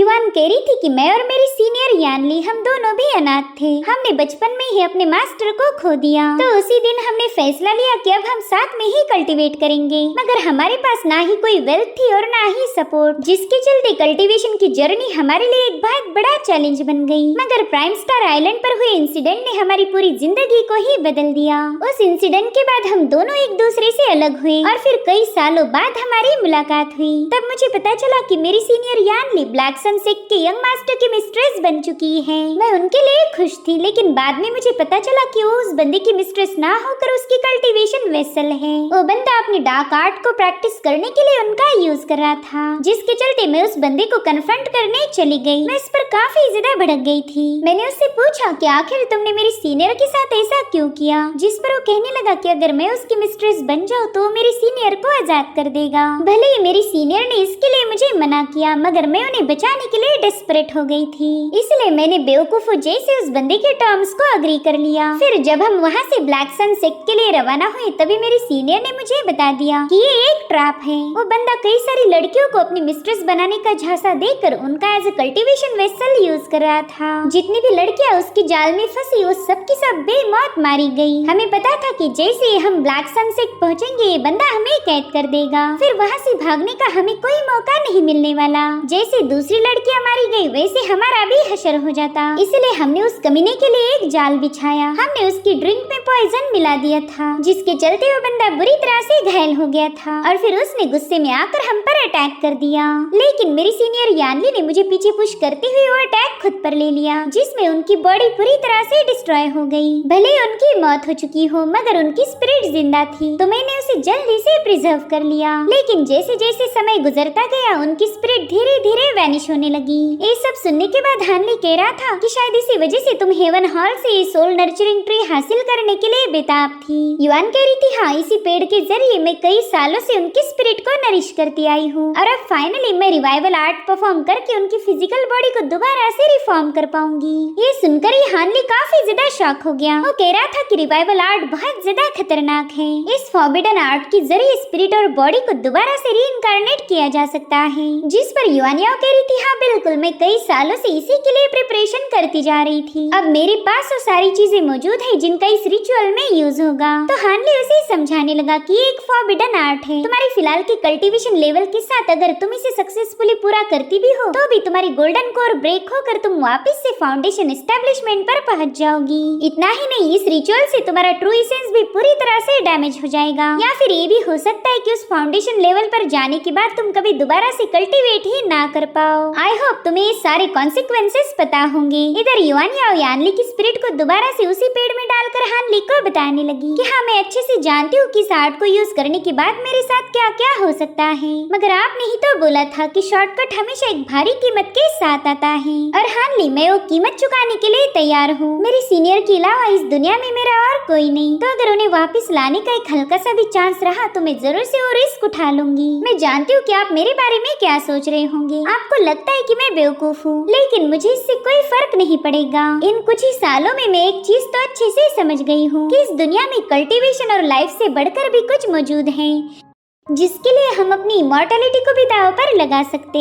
उसकी बातें सुनते ही हानली को अपने मास्टर की याद आई। मास्टर लियू हुआ ने भी हानली से यही कहा था कि इस दुनिया में लाइफ और कल्टीवेशन ही सब कुछ नहीं होती। जब तुम मेरे जितने बड़े हो जाओगी तब शायद ये बातें तुम्हारे समझ आ जाएं। उस दिन मास्टर लियू हुआ ने भी इमॉर्टैलिटी के सपने को तोड़कर सीनियर रेडफिश पैट्रियार्क को बचाने के लिए अपनी जान दे दी थी। तो अब हानली कहता है, युआन, अगर ये तुम्हारा आखिरी डिसीजन है तो ठीक है, मैं जरूर से तुम्हारा साथ दूंगा, लेकिन मुझे करना क्या होगा इसके बारे में मुझे जरा भी आइडिया नहीं। जिस पर युआन कहती कि जब मैं रिवाइवल आर्ट परफॉर्म करूंगी तब मैं चाहती हूँ कि आप मुझे और मेरी सीनियर को प्रोटेक्ट करो। तब तक सोल वीपिंग बीस्ट भी अपनी पुरानी मास्टर को देखने के लिए स्टोरेज बैग में से बाहर आ गया। वो तो इशारों में ही उसे अपनी याद दिला रहा था। तब तक हानली ने भी अपना फैसला कर लिया था। वो कहता है, मिस, अगर तुम अपनी कल्टीवेशन तक को भी सैक्रिफाइस करने के लिए तैयार हो तो मैं तुम्हारे लिए इतना तो कर ही सकता हूँ। वैसे सच बताओ तो मैं कभी किसी की तारीफें नहीं करता, लेकिन आज ये बात मुझे कबूल करनी पड़ेगी कि तुम अपने सीनियर से कितनी ज्यादा लॉयल हो। वैसे भी मैं हमेशा दूसरों के मसलों से दूर रहता हूँ, उनमें इंटरफेयर करना मुझे जरा भी पसंद नहीं, मगर इस बार मैं तुम्हारी हेल्प करूँगा। जो सुनते ही युआन काफी ज्यादा इमोशनल हो गई। वो अब हानली की तरफ आगे बढ़ते हुए कहने लगी कि पता नहीं मैं आपका शुक्रिया अदा कैसे करूँगी, मगर हानली तो फटाफट से साइड में हट गया, मानो उससे डर के मारे भाग रहा हो। वो कहता है कि जब तक नेसेंट सोल की इवल्स वहाँ पर नहीं आती तब तक शायद मैं तुम दोनों को जिंदा रख पाऊंगा, क्योंकि नेसेंट सोल वाले बंदे के साथ फाइट करने की मेरे पास एबिलिटी फिलहाल तो बिल्कुल नहीं, लेकिन हम उम्मीद करेंगे कि उनसे हमारा पाला ही ना पड़े। चलो फिर तुम जल्दी से तैयारियां शुरू कर दो।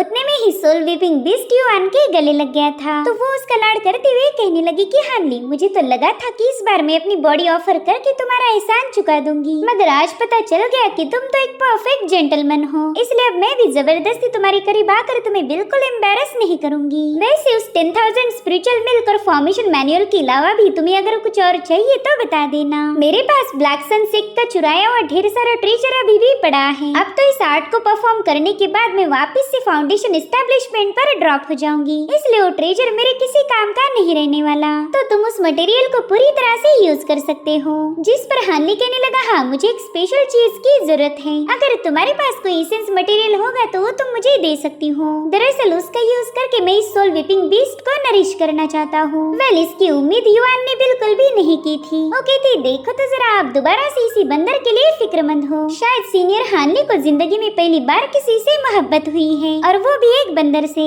उसकी बातें सुनकर तो हानली भी काफी ज्यादा ब्लश करने लगा, जिसके बाद हमें सीधे 2 दिन बाद की कहानी दिखाई गई, जहाँ पर युआन याओ हानली को लेकर एक रिमोट आइलैंड पर पहुंच चुकी थी। वो उसे बताने लगी कि मैंने इस जगह के बारे में एक एंशिएंट रिकॉर्ड में पढ़ा था। ऐसा कहा जाता है कि ये जगह एंशिएंट टाइम्स में एक बैटल फील्ड हुआ करती थी। इसे टूम्ब ऑफ डिमोनिक बीस्ट के नाम से भी जाना जाता है। एंशिएंट टाइम्स में लो लेवल के डिमोनिक बीस्ट अपने आखिरी पलों में यहाँ आया करते थे ताकि वो सुकून से अपनी मौत को गले लगा पाए। ये जगह इतनी ज्यादा दूर है कि यहाँ पर ज्यादा लोग विजिट नहीं करते, तो अगर रिचुअल के दरमियान यहाँ पर गलती से कोई आ भी गया तो आप उन्हें यहाँ से भगा देना। दरअसल युवान ने इस जगह को रिवाइवल आर्ट को परफॉर्म करने के लिए क्यों चुना ये हमें थोड़ी ही देर में पता चल जाएगा। ये जगह एक रिमोट लोकेशन तो थी मगर ये काफी ज्यादा स्पेशल भी है। अब युवान यहाँ तुरंत ही वहाँ मौजूद डायस में अपनी पावर्स ऐड करते हुए वहाँ पर एक फॉर्मेशन को एक्टिवेट कर देती है, जिसके बाद उसने सोल नर्चरिंग ट्री को भी बाहर निकाल लिया था। वो अपनी सीनियर से कह रही थी कि बस थोड़ी देर और फिर हम दोनों पहले जैसे एक साथ हो जाएंगे। ये सब देखकर हानली काफी ज्यादा शॉक था कि इस दुनिया में ऐसे भी लोग मौजूद हैं जो अपने चाहने वालों को हासिल करने के लिए किसी भी हद तक जा सकते। इधर युआनिया उसे बताती है कि इस प्रोसेस को कंप्लीट होने में 3 दिनों का वक्त लगेगा, तो इन 3 दिनों तक मैं आपके भरोसे रहूंगी, प्लीज हमें प्रोटेक्ट करना। जिस पर हानली कह रहा था कि शायद यहाँ पर तुमने बस एक ही फॉर्मेशन सेटअप किया है, लेकिन सिर्फ स्पिरिचुअल और कन्फाइनमेंट फॉर्मेशन काफी नहीं होगा। अगर मैं किसी के साथ फाइट करने में बिजी हो गया तो यहाँ पर एक और बैकअप फॉर्मेशन होना चाहिए। जिसके बाद वो अपने फ्लैग्स उस पूरी जगह पर सेटअप करते हुए इस पूरे आइलैंड को कवर कर लेता है। हर जगह पर उसने अपने फ्लैग सेटअप किए थे, साथ ही साथ वो अपनी पपेट्स की पूरी आर्मी को भी समन कर लेता है। ये सब देखकर तो युआन याओ के होश उड़ गए। उसे प्रोटेक्ट करने के लिए हानली ने अपनी सारी फोर्स तैनात कर दी थी। वो कहती हानली मुझे नहीं पता कि अब मैं ये तुम्हारा एहसान कैसे चुका पाऊंगी। जिस पर हानली कहने लगा मिस याओ अभी भी देर नहीं हुई, अगर आप रुकना चाहो तो रुक सकती हो। सच बताओ तो मैं अपनी दोस्त को यूं मरते हुए नहीं देखना चाहता। जिस पर युआन कहती कि मेरी लाइफ मेरी सीनियर का दिया हुआ गिफ्ट है, उन्हीं की वजह से मैंने कोर फॉर्म की और आज तक जिंदा बच पाई। इतना ही नहीं उन्हीं की वजह से मेरी तुम्हारे साथ मुलाकात हुई, इसलिए अब मेरे दिल में कोई रिग्रेट नहीं है। तो हानली भी उसके डिसीजन की रिस्पेक्ट करते हुए उसे अप्रिशिएट करने लगा। वो समझ गया था कि वो युआन का माइंड चेंज नहीं कर सकता। तभी युआन उस सोल नर्चरिंग ट्री को एक्टिवेट करते हुए हानली से कहने लगी कि अब सब आपके ऊपर डिपेंड करेगा। जिस पर हानली कह रहा था प्लीज सेफ रहो, मैं तुम्हें मरता हुआ नहीं देख सकता, तुम अपनी सीनियर को रिवाइव करो और यहाँ पर मैं सब कुछ संभाल लूंगा। जिसके बाद युआन अपनी सीनियर की तरफ आगे बढ़ते हुए अपना फोरहेड उसके माथे को टच कर रिवाइवल आर्ट को स्टार्ट कर देती है। वहीं पर हानली दूर बैठकर ये सब देख रहा था। वो कहता है कि आर्ट तो काफी ज्यादा एक्स्ट्राऑर्डिनरी है, इससे रिलीज होने वाली एनर्जी इतनी ज्यादा है कि देखने वाले को ऐसा लगेगा कि यहाँ पर किसी पावरफुल ट्रेजर ने जन्म लिया है और इसी रोशनी को देखकर कई सारे लोग यहाँ पर अट्रैक्ट हो सकते। शायद इसी वजह से मिस याओ चाहती थी कि मैं उसे प्रोटेक्ट करूं। और थोड़ी देर में कुछ कल्टीवेटर्स वहाँ पर आ जाते हैं। हानली को उनकी आवाज सुनाई दे रही थी, तो हानली उनसे कहने लगा कि अगर एक कदम भी आगे बढ़ाओगे तो मुझे तुम पर एक्शन लेनी पड़ेगी, इसलिए जल्दी से यहाँ से दफा हो जाओ। तो वो लोग भी हानली से माफी मांगकर तुरंत ही वहाँ से भाग निकले, मगर कुछ लोग हानली की बातें सुनने से इनकार कर देते हैं। उन्हें तो ये लग रहा था कि यहाँ पर कोई ट्रेजर अपीयर हुआ है। तो हानली ऐसे जिद्दी लोगों के लिए अपने गोल्ड बक्स का एक बड़ा सा हैंड यूज करके उन्हें थपड़े मारने लगा। वो सोचता है कि लोग तो तब तक लालच दिखा सकते हैं जब तक उनकी जान में जान हो। खैर आज तो ये पहला दिन है, लेकिन कल तक यहाँ पर और लोग आ सकते हैं। बस मैं दुआ करता हूँ कि नेसेंट सोल वाला कोई बंदा यहाँ ना आए। जिसके बाद हानली अपने गोल्ड बक्स का एक शानदार स्फीयर बनाकर उन लोगों का मुकाबला करने के लिए रेडी हो गया। अब दूसरे दिन हम वेन टियानरेन की कैरेज को देख पाते हैं, जो एक लड़की से कह रहा था कि तुम बिल्कुल फिक्र मत करो, आउटर सी में मैंने कई सारे लोग भेज दिए हैं, अगर उन्हें तुम्हारे दोस्त के बारे में एक भी खबर मिली तो जरूर से उसे यहाँ पर लेके आएंगे। जिस पर वो लड़की कहने लगी कि आउटर सी में डिमोनिक बीस्ट का आतंक है, मैं नहीं चाहती कि मेरे दोस्त को बचाने के चक्कर में आपके लोग मारे जाएं। ये सुनते ही टियानरेन को गुस्सा आ जाता है। वो कह रहा था पता नहीं तुम हमेशा मुझे खुद से दूर क्यों करती रहती हो, अब तो तुम्हें मेरी फीलिंग्स के बारे में सब कुछ पता चल गया है, तो फिर तुम मुझे अपनाती क्यों नहीं? तुम इतने सालों से मेरे साथ हो, क्या मैंने कभी भी तुम्हारे साथ कोई जबरदस्ती की या फिर अपने लिमिट को क्रॉस किया? नहीं ना। देखो मैं हमेशा तुम्हें एक ऑनर्ड गेस्ट की तरह ट्रीट करता आया हूँ, अब तो तुमने मेरी फीलिंग्स को एक्सेप्ट कर ही लेना चाहिए। और रही बात प्यार की तो आज नकल हो ही जाएगा। जिस पर वो लड़की कहती कि मैंने अभी तक मेरे पेरेंट्स की मौत का बदला नहीं लिया और ना ही मैंने कल्टीवेशन में कुछ खास किया, तो फिर आप मेरी जैसी नाकारा पर्सन को अपने लायक कैसे समझ सकते हो? सच बताओ तो फिलहाल मैं आपके प्यार के काबिल नहीं। अब उसकी बातें सुनकर वेन टियानरेन काफी ज्यादा कंफ्यूज हो गया। उसे पता था कि उसे रिजेक्शन मिला है, मगर रिजेक्शन की वजह ही कुछ ऐसी थी कि उस पर कोई जवाब नहीं दे पाया। और उतने में ही उसे रिवाइवल आर्ट की लाइट नजर आती है, जिसे देखते ही टियानरेन अमेज होकर कहने लगा कि ये तो रिवाइवल लाइट है और अब हमें उस लड़की का फेस भी दिखाया जाता है। वेल ये है मेलोडियस सेक्ट की लीडर जिलिंग, जो कई दिनों से लापता थी और अब हमें पता चलता है कि वो लापता क्यों थी। वो तो टियानरेन के कब्जे में है।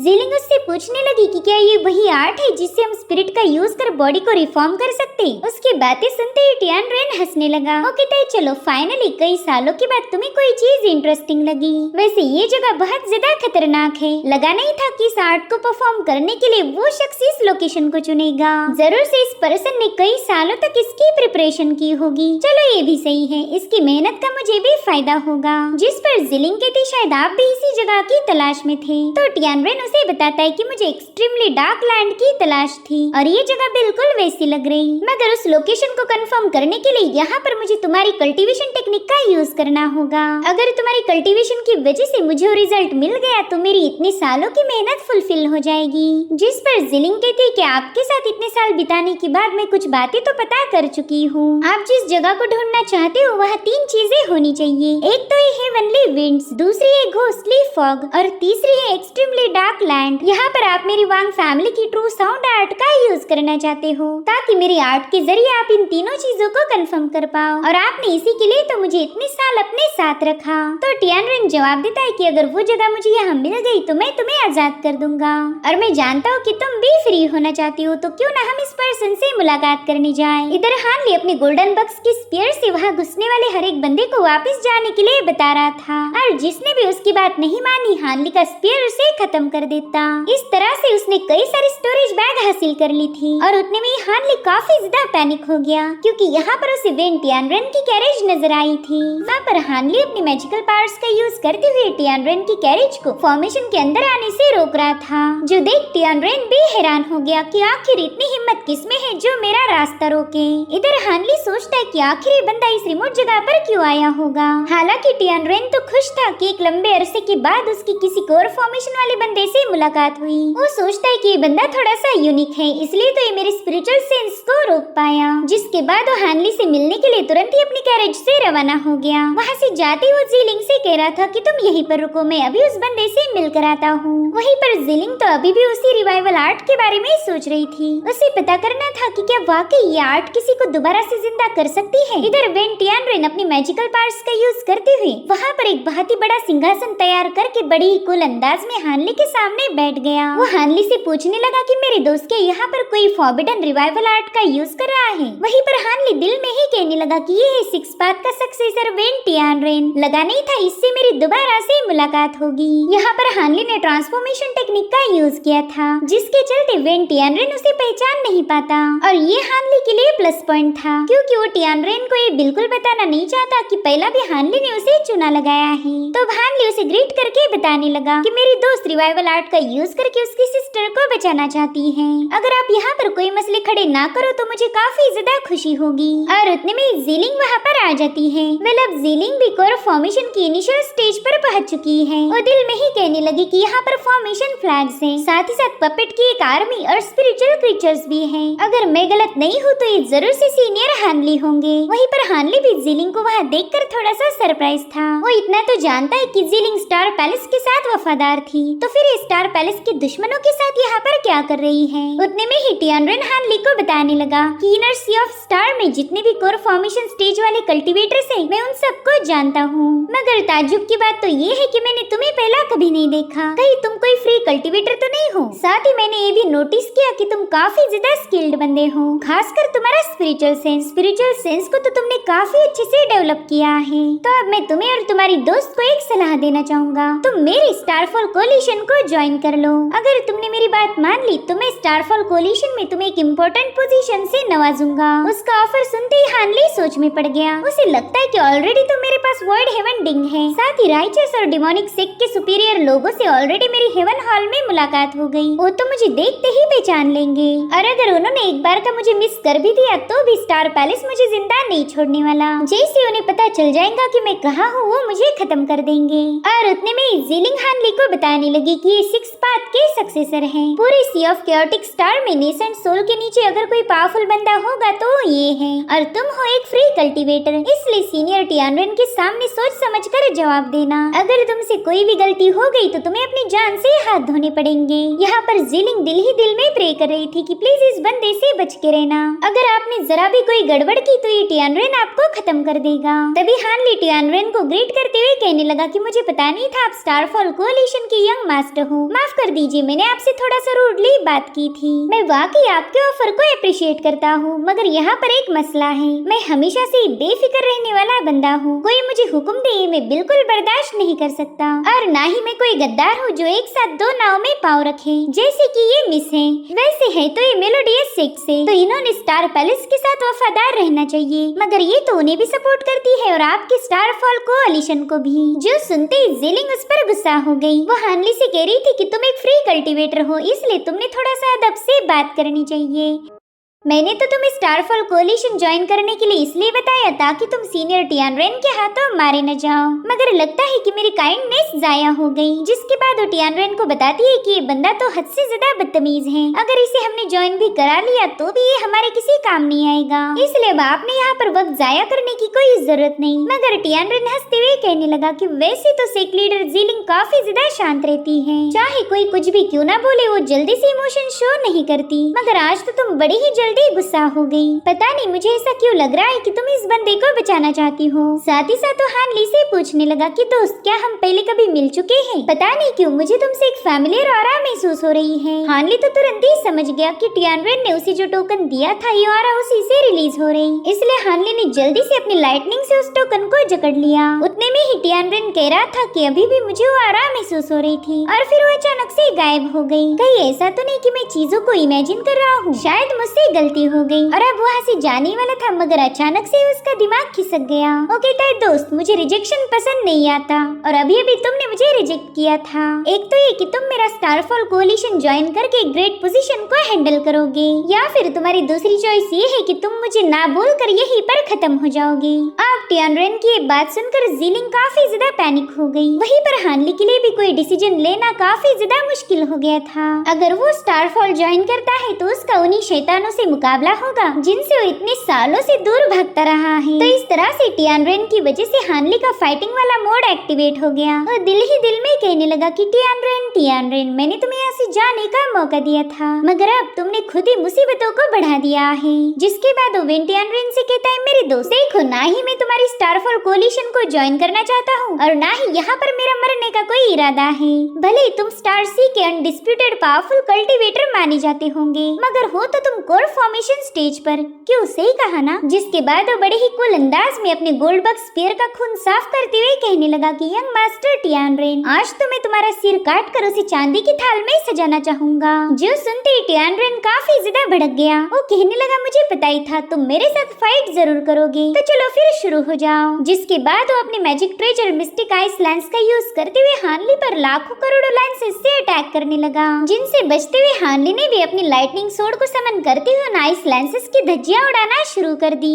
उसकी सोर्ड्स बड़े ही स्टाइल के साथ टियानरेन के सारे हमलों को काउंटर करती जा रही थी, इसलिए टियानरेन ने अपनी पावर्स को इंक्रीज करते हुए अटैक्स को भी बढ़ा दिया। तो हानली खुद को प्रोटेक्ट करने के लिए 5 कलर कॉपर रिंग्स को एक्टिवेट कर देता है। साथ ही उसकी लाइटनिंग सोर्ड्स भी लैंसेस को डिस्ट्रॉय किए जा रही थी। तब तक हानली अपने आसपास कॉपर रिंग्स की एक बहुत बड़ी शील्ड क्रिएट कर लेता है, जो कि आपस में स्पिन होते हुए उन सभी अटैक्स को डिस्ट्रॉय करने लगी। उन रिंग्स पर हिट होने वाला हर एक अटैक नाकाम होता हुआ देखकर टियानरेन जोर जोर से हंसने लगा। तब तक हानली ने भी उस पर काउंटर अटैक करना शुरू कर दिए थे। वो अपनी ढेर सारी लाइटनिंग सोर्ड टियानरेन की तरफ रिलीज कर देता है, जो देख टियानरेन भी उसके अटैक की तारीफें करने लगा, और फिर वो अपने मैजिकल मिरर के जरिए हानली के सोर्ड अटैक को काउंटर कर देता है। उसी वक्त हानली टियानरेन पर पीछे से अटैक करने पहुंच गया, मगर वो हानली का स्पीयर उसे छीनते हुए हानली को काफी दूर ढकेल चुका था, और अब वो गोल्ड स्पीयर से ही हानली पर जोरदार अटैक कर देता है। मगर हानली ने समय रहते अपनी एनर्जी से उसे दूर पुश कर दिया, जो देख टियानरेन की सर्वेंट और उसके फिनिक्स बर्ड को काफी ज्यादा गुस्सा आ रहा था। वो बंदी भी अपनी सोर्ड बाहर निकाल कर इस फाइट में शामिल होने ही वाली थी, मगर ज़िलिंग ने उसे देख लिया। वो हानली को डिस्टर्ब नहीं करना चाहती थी, इसलिए उस बंदी को बताने लगी कि सीनियर टियानरेन इस बंदे को अपने हाथों से खत्म करना चाहते। अगर तुमने इस फाइट में इंटरफेयर किया तो उनकी बेइज्जती हो जाएगी, और उस बंदे को ये लगेगा कि टियानरेन कमजोर है, तो जल्दी से अपनी सोर्ड को मैन में रख दो। सीनियर टियानरेन टियानरेन शिकार पर है तो तुम इसमें टांग नहीं अड़ाओगी। वहीं पर टियानरेन कहता है हाँ जीनिंग एकदम सही बोल रही, इस बंदे के साथ फाइट करने में मुझे काफी ज्यादा मजा आ रहा है। अब तो इसे खत्म करके ही हम आगे बढ़ेंगे। तो तुम में से कोई भी फाइट के बीच में इंटरफेयर नहीं करेगा। इसलिए वो बंदी अपनी सोड दोबारा से म्यान में रख देती है, मगर वो टियानरेन को केयरफुल रहने के लिए बता रही थी। इधर हानली बड़ी ही तेजी के साथ अपनी तलवार उस पर रिलीज किए जा रहा था। जो देख टियानरेन कहता है कि तुम तो मेरे साथ मैजिकल ट्रेजर का कॉन्टेस्ट कर रहे हो। रुको, मैंने अभी तक अपने पावरफुल ट्रेजर्स का यूज ही नहीं किया था। जिसके बाद वो पर्पल क्लाउड स्ट्रीमर को समन करते हुए वहाँ पर पर्पल कलर का एक बहुत बड़ा क्लाउड बना लेता है, जिसने हानली को चारों ओर से घेर लिया था। साथ ही टियानरेन कहने लगा कि तुम्हारी सोर्ड्स तो वाकई काफी ज्यादा शानदार है, उन्हें देखकर तो किसी को भी डर लग जाए, मगर वो सिर्फ दिखने में अच्छी है, उनसे मेरा क्लाउड स्ट्रीमर ब्रेक नहीं हो पाएगा। दरअसल अभी तक टियानरेन को ये पता नहीं था कि हानली की सोड किस चीज से बनी है। वहीं पर हानली देखता है कि पर्पल कलर के कुछ शैडो बीस्ट उस पर अटैक करने की कोशिश कर रहे हैं। तो हानली अपने गोल्ड स्पीयर और साथ ही साथ जायंट बग से उन्हें डिस्ट्रॉय करने की कोशिश करने लगा।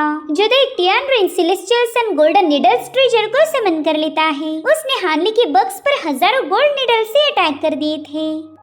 वो कहता है दोस्त, तुम्हारी इंसेक्ट टेमिंग टेक्निक जरा भी काम की नहीं। वहीं पर हानली के पीछे वो गोल्ड निडल्स लग चुकी थी। उसे यहाँ से वहाँ भागता हुआ देखकर टियानरेन कहने लगा कि तुम्हारे पास तो फ्लाइंग सोर्ड, स्पिरिचुअल क्रीचर्स और तो और कई सारे एंशिएंट ट्रेजर हैं, मगर इसमें से कुछ भी टॉप टियर मटेरियल नहीं जो कि मुझे रोक पाए। इधर हानली सोचने लगा कि इस बंदे ने ऐसे ऐसे ट्रेजर्स का यूज किया जिन्हें रिफाइन करना काफी ज्यादा मुश्किल है। अब मेरे पास और कोई ऑप्शन नहीं बचा, तो मुझे उस ट्रेजर का यूज करना ही पड़ेगा। इसलिए हानली अपनी ट्रांसफॉर्मेशन टेक्निक को रिमूव करके ब्लड सैक्रिफाइस कर देता है। उसने एल्डर चिंग का टैलिस्मान एक्टिवेट कर लिया था, जिसे देखते ही टियानरेन हानली को पहचान लेता है। वो कह रहा था कि ये तो मास्टर चिंग का ग्रीन डेस्टिनी निडल टैलिस्मान है। उस दिन तुमने इसी ट्रेजर को शो करके मुझे उल्लू बनाया था, मानना पड़ेगा तुम एक नंबर के कमीने हो। मगर हानली को किसी के कमेंट्स का आज तक फर्क नहीं पड़ा। वो अपने ग्रीन डेस्टिनी से टियानरेन के ट्रेजर का जम के मुकाबला करता है, जिससे वहाँ पर काफी तेज ऑरा रिलीज हो रही थी। और फाइनली उसने टियानरेन की सोड को उसी की तरफ वापस थ्रो कर दिया।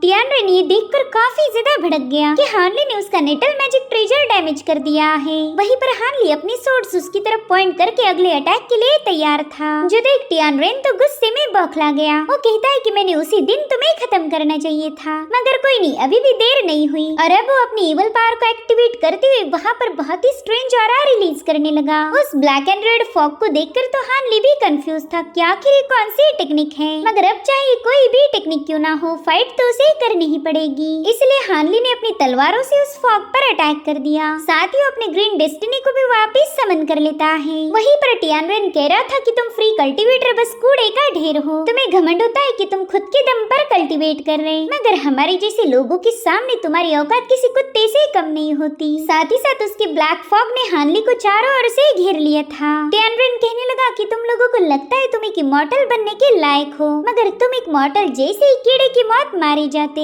इधर हानली ने भी फॉर द फर्स्ट टाइम अपनी इवल पावर को एक्टिवेट कर लिया था, जिससे वहाँ पर एक इवल फॉर्मेशन क्रिएट हो जाता है। जो देख टियानरेन कह रहा था चलो देखता हूँ तुम मेरे पर्पल क्लाउड स्ट्रीमर को कैसे ब्रेक करोगे। और अभी दोनों भी अपना अपना स्ट्रॉन्ग अटैक रिलीज करने के लिए तैयार हो चुके हैं। उन दोनों की भी टेक्निक दिखने में काफी ज्यादा भयानक थी। और तभी हानली उससे कहता है कि तुम बहुत ज्यादा शोर मचाते हो, मुझे तो फाइट के दरमियान बकबक करने वाले लोग बिल्कुल भी पसंद नहीं आते। और अब इन दोनों ने अपने अटैक को रिलीज कर दिया। हानली का अटैक तो इतना ज्यादा भयानक था कि उसने वेन टियानरेन के मैजिक ट्रेजर को एक ही सेकंड में ब्रेक कर दिया। और अब वो एनर्जी सीधे टियानरेन की तरफ आगे बढ़ रही थी, जो देखकर ही उसके होश उड़ गए। दरअसल हानली ने यहाँ पर एब्सोल्यूट डार्कनेस के जुआनगो की डार्क डिमोनिक आर्ट का यूज किया था, जो कि उसे जुआन के बोन स्ट्रक्चर से मिली थी। इस एक ही स्लैश अटैक में तो टियानरेन का हाथ ही कट गया। और ये देखकर हानली को काफी ज्यादा अफसोस होने लगा कि इसके हाथ के बजाय गर्दन क्यों नहीं कटी। दरअसल टियानरेन इस अटैक में मारा जाता, मगर उसने लाइफ टेक्निक को मास्टर किया था और उसी टेक्निक की वजह से उसकी जान तो बच गई, मगर हाथ कट चुका था। अब वो काफी ज्यादा हैरान और गुस्से में हानली से पूछता है कि बताओ तुम्हें एब्सोल्यूट डार्कनेस आइलैंड की हजारों सालों पहले लॉस्ट हो चुकी टेक्निक कैसे पता चली। मगर हानली इस पर कोई जवाब नहीं देता। जो देख टियानरेन कहता है कि ये जवाब देने का तुम्हें आखिरी मौका दिया गया था, मगर कोई नहीं, तुम्हारी इस डार्क मून आर्ट से मुझे कोई फर्क नहीं पड़ने वाला। चलो अब मैं तुम्हें दिखाता हूँ की रियल सीक्रेट आर्ट दिखती कैसी है। जिसके बाद वो अपनी ही बॉडी पर हिट करके खुद का ब्लड सेक्रीफाइस करने लगा और अब उसके ब्लड सेक्रीफाइस की वजह से वहाँ पर बहुत ही भयानक रेड ऑरा फैल चुकी थी और फिर उसी ऑरा में से एक खतरनाक मॉन्स्टर बाहर आ जाता है जिसे देखकर हान ली भी परेशान हो गया। वेल ये है टियान रेन की 6 इनकार्नेशन ट्रू डेविल आर्ट। अब यहाँ पर हमें टोटल 6 डेविल्स दिखाए जाते हैं। सबसे पहला तो हमें दिखाया गया छठा डेविल जो कि रिवॉर्ड एंड बी वीक इस टर्म को रिप्रेजेंट करता है, यानी कि स्ट्रॉन्ग बनकर रिवॉर्ड दे के दूसरों को कमजोर बना दो। उसके बाद आता है पांचवा डेविल जिसकी टर्म है ह्यूमिलेट एंड बी अगली, अपमान करो और उसे दूसरों की नजरों में गिरा दो। चौथा डेविल था bless and be poor. Third devil की टर्म थी पनिश करो और फिर कमजोर बना दो। सेकंड डेविल था किसी को कर्स करके मौत के मुंह में भेज दो। और अब हमें दिखाया जाता है सबसे पहला डेविल जिसकी टर्म है हुक्म दो और जवानी में खत्म कर दो। तो अब फिलहाल वेन टियान रेन ने सबसे फर्स्ट डेविल की पावर को एक्टिवेट किया था, साथ ही साथ उसका छठा डेविल उसके कटे हुए हाथ को दोबारा से जोड़ देता है, यानी कि इस बंदे के पास रीजनरेशन की एबिलिटी थी। ये क्षमता अक्सर डिमोनिक कल्टिवेटर्स के पास पाई जाती है। और अब वेन टियान रेन अपने डेविल इनकार्नेशन पोस्चर को एक्टिवेट करते हुए जोर जोर से चिल्लाने लगा। वो हानली से कहता है कि तुमने तो खुद को खुश नसीब समझना चाहिए क्योंकि तुम आज मेरे 6th incarnation true devil art के हाथों मारे जाओगे। और तभी टियान रेन के डेविल फॉर्म ने हानली पर अटैक करना शुरू कर दिए जिन्हें हानली जैसे तैसे काउंटर किए जा रहा था। साथ ही साथ वो जल्दी से अपने गोल्ड बग स्पीयर को भी फॉर्म कर लेता है और फिर हानली ने 2 डेविल्स का एक साथ ही मुकाबला करना शुरू कर दिया। वहीं पर उन डेविल्स ने भी हानली पर कई सारे जबरदस्त अटैक कर दिए थे जिन्हें हानली अपने 2 स्पीयर्स क्रिएट करके काउंटर करने लगा। उतने में ही एक डेविल अपने मल्टीपल फॉर्म्स बनाकर हानली को चारों ओर से घेर लेता है। वो तो सभी डायरेक्शन से हानली पर मुसलसल अटैक किए जा रहा था जिन्हें हानली ने बड़ी ही तेजी के साथ डिस्ट्रॉय कर दिया। साथ ही साथ हानली अपना blue water green armour formation भी एक्टिवेट कर लेता है जिसके चलते उस डेविल के फॉर्म्स वहाँ पर क्रिएट होने वाले आइस के चट्टानों के नीचे क्रश होने लगे। मगर तभी उस डेविल ने हानली पर पावरफुल एनर्जी रिलीज कर दी। साथ ही साथ उसके फॉर्मेशन को भी कंट्रोल करने की कोशिश कर रहा था जिससे हानली के फॉर्मेशन फ्लैग्स अपना कलर बदलने लगते हैं। वो फॉर्मेशन अब 50% तक उस डेविल के कंट्रोल में जा चुका था जिसके चलते जितने भी डेविल फॉर्म उस फॉर्मेशन के नीचे क्रश हो गए थे वो दोबारा से बाहर आने लगे। जो देख हानली कह रहा था कि मैं फॉर्मेशन का एक्सपर्ट हूँ तो तुम मेरे फॉर्मेशन को इतने आसानी से कंट्रोल नहीं कर पाओगे।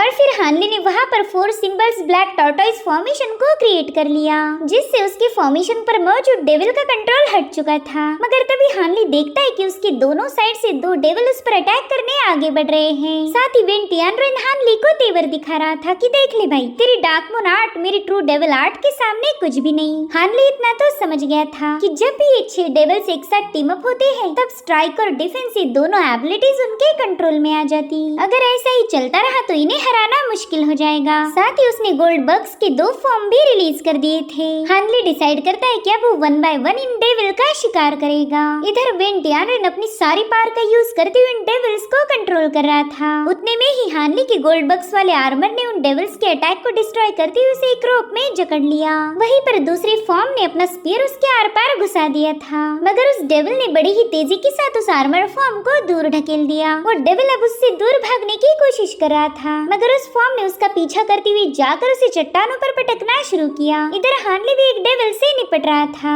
उसने अपने स्पीयर से उस डेविल पर कई सारे हमले कर दिए जिसमें हानली की तेज स्पीड के सामने वो डेविल पूरी तरह से फीका पड़ गया था। और फिर हानली ने अपने स्पीयर से एक शानदार अटैक करते हुए उस डेविल फॉर्म को डिस्ट्रॉय कर दिया। जो देख टियान रेन एक और डेविल क्रिएट करते हुए उसे हानली की तरफ भेज देता है। तो इस बार हानली ने अपने दोनों फॉर्मेशंस को एक्टिवेट कर लिया। हानली का स्ट्रॉन्ग हेवनली विंड फॉर्मेशन उस डेविल को बड़ी ही तेजी से स्पिन किए जा रहा था। वहीं पर हानली का second formation blue water green armour उस डेविल को बर्फ में ट्रैप कर देता है। और फिर इसी का फायदा उठाते हुए हानली ने अपने कई सारे स्पीयर उसमें घुसा दिए। इन स्पीयर्स के स्टैब होने के चलते वो डेविल उसमें ट्रैप हो गया था। और फिर हानली ने बड़े ही कूल अंदाज में अपना स्पीयर क्रिएट कर उस फॉर्म को डिस्ट्रॉय कर दिया। तब तक हानली के आर्मर ने भी दूसरे डेविल पर कई सारे स्पीयर घुसाकर उस पर पावरफुल एनर्जी अटैक कर दिए जिसके चलते टियान रेन के डेविल्स तो मारे गए। मगर तभी हानली देखता है कि उनकी बॉडी से रिलीज होने वाली डिमोनिक ऑरा वापस से टियान रेन के ही पास जा रही। तो हानली ने जल्दी से अपने गोल्डन बग्स के जरिए उस ऑरा को भी कंज्यूम करवा लिया। हालांकि तब तक टियान रेन ने अपने एक और डेविल को रिलीज कर दिया था जिसके आते ही हानली के आसपास डार्क ऑरा फैल चुकी थी। साथ ही वो डेविल अपनी आंखों से ही हानली को कंट्रोल करने की कोशिश करता है। हानली समझ गया था कि एक इल्यूजन टेक्निक होगी और अब उसे नजर आने लगा कि कई सारे डेविल्स डेविल्स ने उसे घेर लिया है। इसलिए हानली ने एब्सोल्यूट डार्कनेस के दिए हुए बोर बीट ट्रेजर को एक्टिवेट कर लिया। दरअसल ये ट्रेजर किसी भी इल्यूजन को खत्म करने की ताकत रखता था, तो उसी की पावर का यूज करते हुए हानली ने अपने आसपास एक शील्ड बना ली। साथ ही साथ उसने ग्रेट डेवलपमेंट टेक्निक को भी एक्टिवेट कर लिया, जिसके चलते वो डेविल भी डिस्ट्रॉय हो जाता है। हानली बड़ी ही मुश्किल के साथ जैसे तैसे इन डेविल्स को मारी जा रहा था, जिससे टियान रेन भी कमजोर होने लगा। मगर उतने में ही हानली देखता है कि वहाँ पर तो फिर से 6 डेविल्स आ चुके हैं। हानली सोचता है कि इन सभी डेविल्स के अलग अलग फंक्शंस हैं, जैसे कि healing, attack, ambush, illusion technique, formation और सबसे आखिर में आता है डिफेंस। यानी कि इन सभी डेविल्स को काफी अच्छे तरीके से आपस में कनेक्टेड किया गया था। हानली सोचता है कि वैसे भी इन डेविल्स को खत्म करने का कोई फायदा नहीं, क्योंकि मैं इन्हें डिस्ट्रॉय करूंगा और टियान रेन दोबारा से फॉर्म कर लेगा। अगर इन अटैक्स को रोकना है तो मुझे इन्हें जो चीज कंट्रोल कर रही है उसे रोकना होगा, वरना मैं चाहे कितनी दफे इन्हें खत्म कर दूं, ये दोबारा से जनरेट हो जाएंगे और ये कभी न खत्म होने वाला सिलसिला ऐसे ही चलता रहेगा। इसलिए हानली टियान रेन से कहने लगा कि मेरे दोस्त, तुमने तो जबरदस्ती इस भयानक और डरावनी टेक्निक को एक्टिवेट किया है, यानी कि तुम पर इसका काफी ज्यादा प्रेशर पड़ रहा होगा, तो जरा संभाल कर रहना, वरना तुम अपनी एनर्जी सोर्स को पूरी तरह से एग्जॉस्ट कर दोगे। जिस पर टियान रेन हंसते हुए कहने लगा कि अपनी ये फालतू बकवास अपने पास रखो, तुमने तो अभी तक मेरी टॉप रैंकिंग की डेविल आर्ट की ट्रू पावर को विटनेस ही नहीं किया। तुम्हें नहीं पता कि मेरी डेविल आर्ट को इस सी ऑफ कैओटिक स्टार्स में कितनी खतरनाक और मिस्टीरियस टेक्निक माना जाता है। और हाँ, मेरे सामने ये सारी चिकनी चुपड़ी बातें करने की कोई जरूरत नहीं, क्योंकि मैं तुम्हें मेरा कोई सीक्रेट नहीं बताने वाला, और ना ही मुझे तुम्हारे जैसे झूठे लोग पसंद है, चाहे फिर तुम्हारा मास्टर कोई भी क्यों ना रहे। आज तुम यहाँ से जिंदा बच के वापिस नहीं जा पाओगे। जो सुनकर हानली भी भड़क गया। वो कह रहा था, वाह वाह, बहुत अच्छे। और फिर हानली ने अपनी थंडर विंग्स को समन करते हुए एक ही सेकंड में अपने सामने एक पोर्टल ओपन कर दिया, जिसमें से एंटर करते हुए हानली सीधी टियान रेन के करीब पहुंच जाता है। अब टियान रेन कुछ समझ पाई इससे पहले हानली ने उसके डेविल फॉर्म को डिस्ट्रॉय कर दिया। मगर हानली का टारगेट तो टियान रेन था ना, फिर वो इतनी जल्दी कहाँ गायब हो गया। और फिर हानली को रियलाइज होता है कि उसकी स्ट्राइक करने से पहले ही टियान रेन ने अपनी पोजीशन बदल ली थी। इधर वो बड़ा सा फर्स्ट डेविल हानली को पकड़ने की पूरी कोशिश कर रहा था। वहीं पर हम देख पाते कि भले ही टियान रेन हानली के हाथ से बच निकला, मगर हानली ने उसके हीलिंग वाले डेविल को खत्म कर दिया था। यानी कि अब टियान रेन इतनी आसानी से हील नहीं हो पाएगा। अब हानली बड़ी ही तेजी के साथ पोर्टल्स ओपन करते हुए डेविल्स पर मुसलसल अटैक करना शुरू कर देता है। टियान रेन का डेविल तो उसके एक भी अटैक को काउंटर नहीं कर पा रहा था। वैसे भी हानली के विंग्स की तेज स्पीड के साथ वो कहाँ ही मैच कर सकता है। और अब यहाँ पर हानली ने अभी अभी जो अटैक करते हुए उस डेविल के आसपास चक्कर लगाए थे, उसकी वजह हमें पता चलती है। आसमान से कई सारी जायंट लाइटनिंग सोड उस डेविल पर आकर हिट होने लगी थी, मगर वो डेविल अपनी पूरी ताकत का यूज करते हुए जैसे तैसे हानली के इस अटैक को डिस्ट्रॉय कर चुका था। उतने में ही टियान रेन हानली के सामने आ जाता है। वो कह रहा था, वाह, तुम्हारे पास तो थंडर इविजन टेक्निक भी है। ये तो मुझे तुम्हारी हर एक टेक्निक के मुकाबले काफी ज्यादा रेयर लगी। मेरे दोस्त, इस टेक्निक को तुमने जबरदस्ती एक्टिवेट किया है, यानी कि तुम पर इसका काफी ज्यादा प्रेशर पड़ रहा होगा, इसलिए तुम जरा संभाल कर रहना, वरना तुम अपनी एनर्जी सोर्स को पूरी तरह से एग्जॉस्ट कर दोगे। वेल, यहाँ पर टियान रेन ने हानली का डायलॉग उसी पर चिपका दिया था,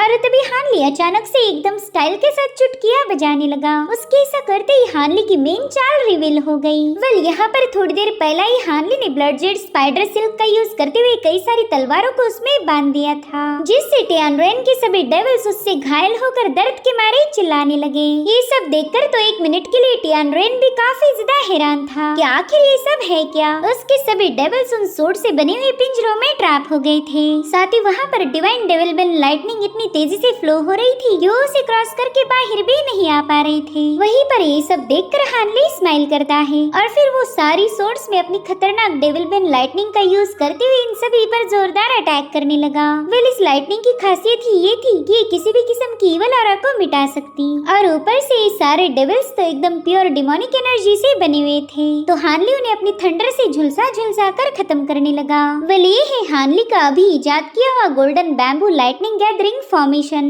अब जैसे टियान रेन के फॉर्म्स डिस्ट्रॉय होने लगे, हानली ने सीधे जाकर टियान रेन की धुलाई करना शुरू कर दी। वो अपने पावरफुल पंचेस को वन बाय वन डिलीवर करते हुए टियान रेन को ढोल जैसे बजा रहा था। मगर तभी हानली को पता चला कि इस बंदे की बॉडी पर तो प्रोटेक्टिव मैजिक ट्रेजर है, इसलिए तो हानली के इतने खतरनाक हमलों के बावजूद भी वो बंदा एकदम एक पीस में था। भले ही वो घायल नहीं हुआ था, मगर डेविल बेन लाइटनिंग उसकी बॉडी को अंदर से डैमेज करने लगी। और अब उसे पता चला कि जिन्हें वो मामूली सी सी फ्लाइंग सोर्ड समझने की गलती कर बैठा। वो तो असल में गोल्डन लाइटनिंग बैम्बू से बनी हुई सोर्ड है। वो हानली से कहता है कि बैम्बू तो ग्रो होने में ही हजारों साल लग जाते हैं, फिर तुम्हारे पास इतनी सारी 24 सोर्ड कहाँ से आ गई? जिस पर हानली कह रहा था कि 24 सोर्ड तो वैसे कुछ भी नहीं, मगर तुम्हें हराने के लिए इतनी काफी हो जाएगी। अब हानली उस पर अटैक करने वाला था कि तभी वो कहता है प्लीज रुक जाओ, देखो हम दोनों के बीच में कोई पुरानी दुश्मनी नहीं है, ना ही मैं तुमसे नफरत करता हूँ और ना ही तुम मुझसे करते हो, तो फिर एक दूसरे को खत्म करने तक की फाइट करने की क्या जरूरत? मेरे दोस्त क्यों ना हम ये फाइट यहीं पर रोक दे।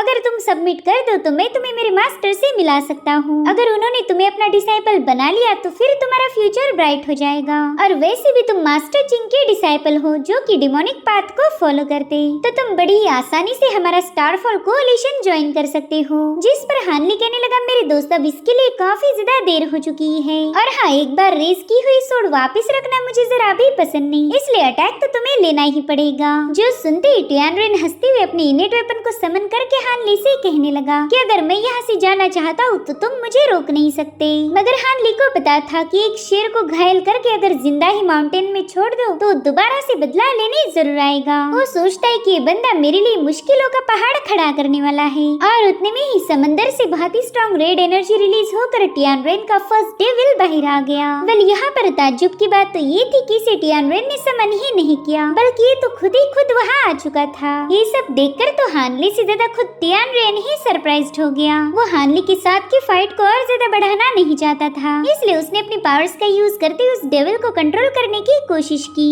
उसे डर था कि कहीं ये डेविल हानली पर अटैक न कर दे, मगर टियानरेन की कोई भी कंट्रोलिंग टेक्निक उस डेविल पर काम नहीं कर रही थी। इनफैक्ट उस डेविल ने तो उसकी एनर्जी को ही हटा दिया, जो देखकर टियानरेन और ज्यादा परेशान हो जाता है। वो हानली को बता रहा था कि मेरी डिमोनिक ऑरा अपने आप आउट ऑफ कंट्रोल होती जा रही। साथ ही साथ हम देख पाते हैं कि उस डेविल की बॉडी में ढेर सारी इवल एनर्जी एंटर करने लगी है, और फिर वो डेविल अपने पेट से उतनी ही तेजी से उस इवल पावर को बाहर रिलीज करने लगा। वेल ये इम्पैक्ट इतना ज्यादा तेज था कि उससे पूरे समंदर में एक रास्ता बन गया, और अब हम समंदर के बेस में मौजूद एक रुइंस को देख पाते हैं। इसे देखते ही टियानरेन हंसते हुए कहने लगा कि हाँ ये वही है, फाइनली मैंने इस जगह को ढूंढ लिया। वो तो बस पागलों जैसे जोर जोर से हंसते जा रहा था। वहीं पर हानली को समझ नहीं आता कि आखिर ये सब है क्या। उतने में ही टियानरेन कहने लगा कि इस जगह के बारे में किसी को पता नहीं चलना चाहिए, ना किसी को भी इसके बारे में पता नहीं चलना चाहिए। अगर मैं यहाँ पर सीक्रेटली कल्टीवेट करता गया तो एक दिन इतना ज्यादा पावरफुल बन जाऊंगा कि मैं अपने मास्टर को भी हरा सकता हूँ। फाइनली मैं उससे पीछा छुड़ा पाऊंगा, और तुम सभी लोग अब यहीं पर दफन हो जाओगे, क्योंकि मैं नहीं चाहता कि ये सीक्रेट किसी और को पता चले।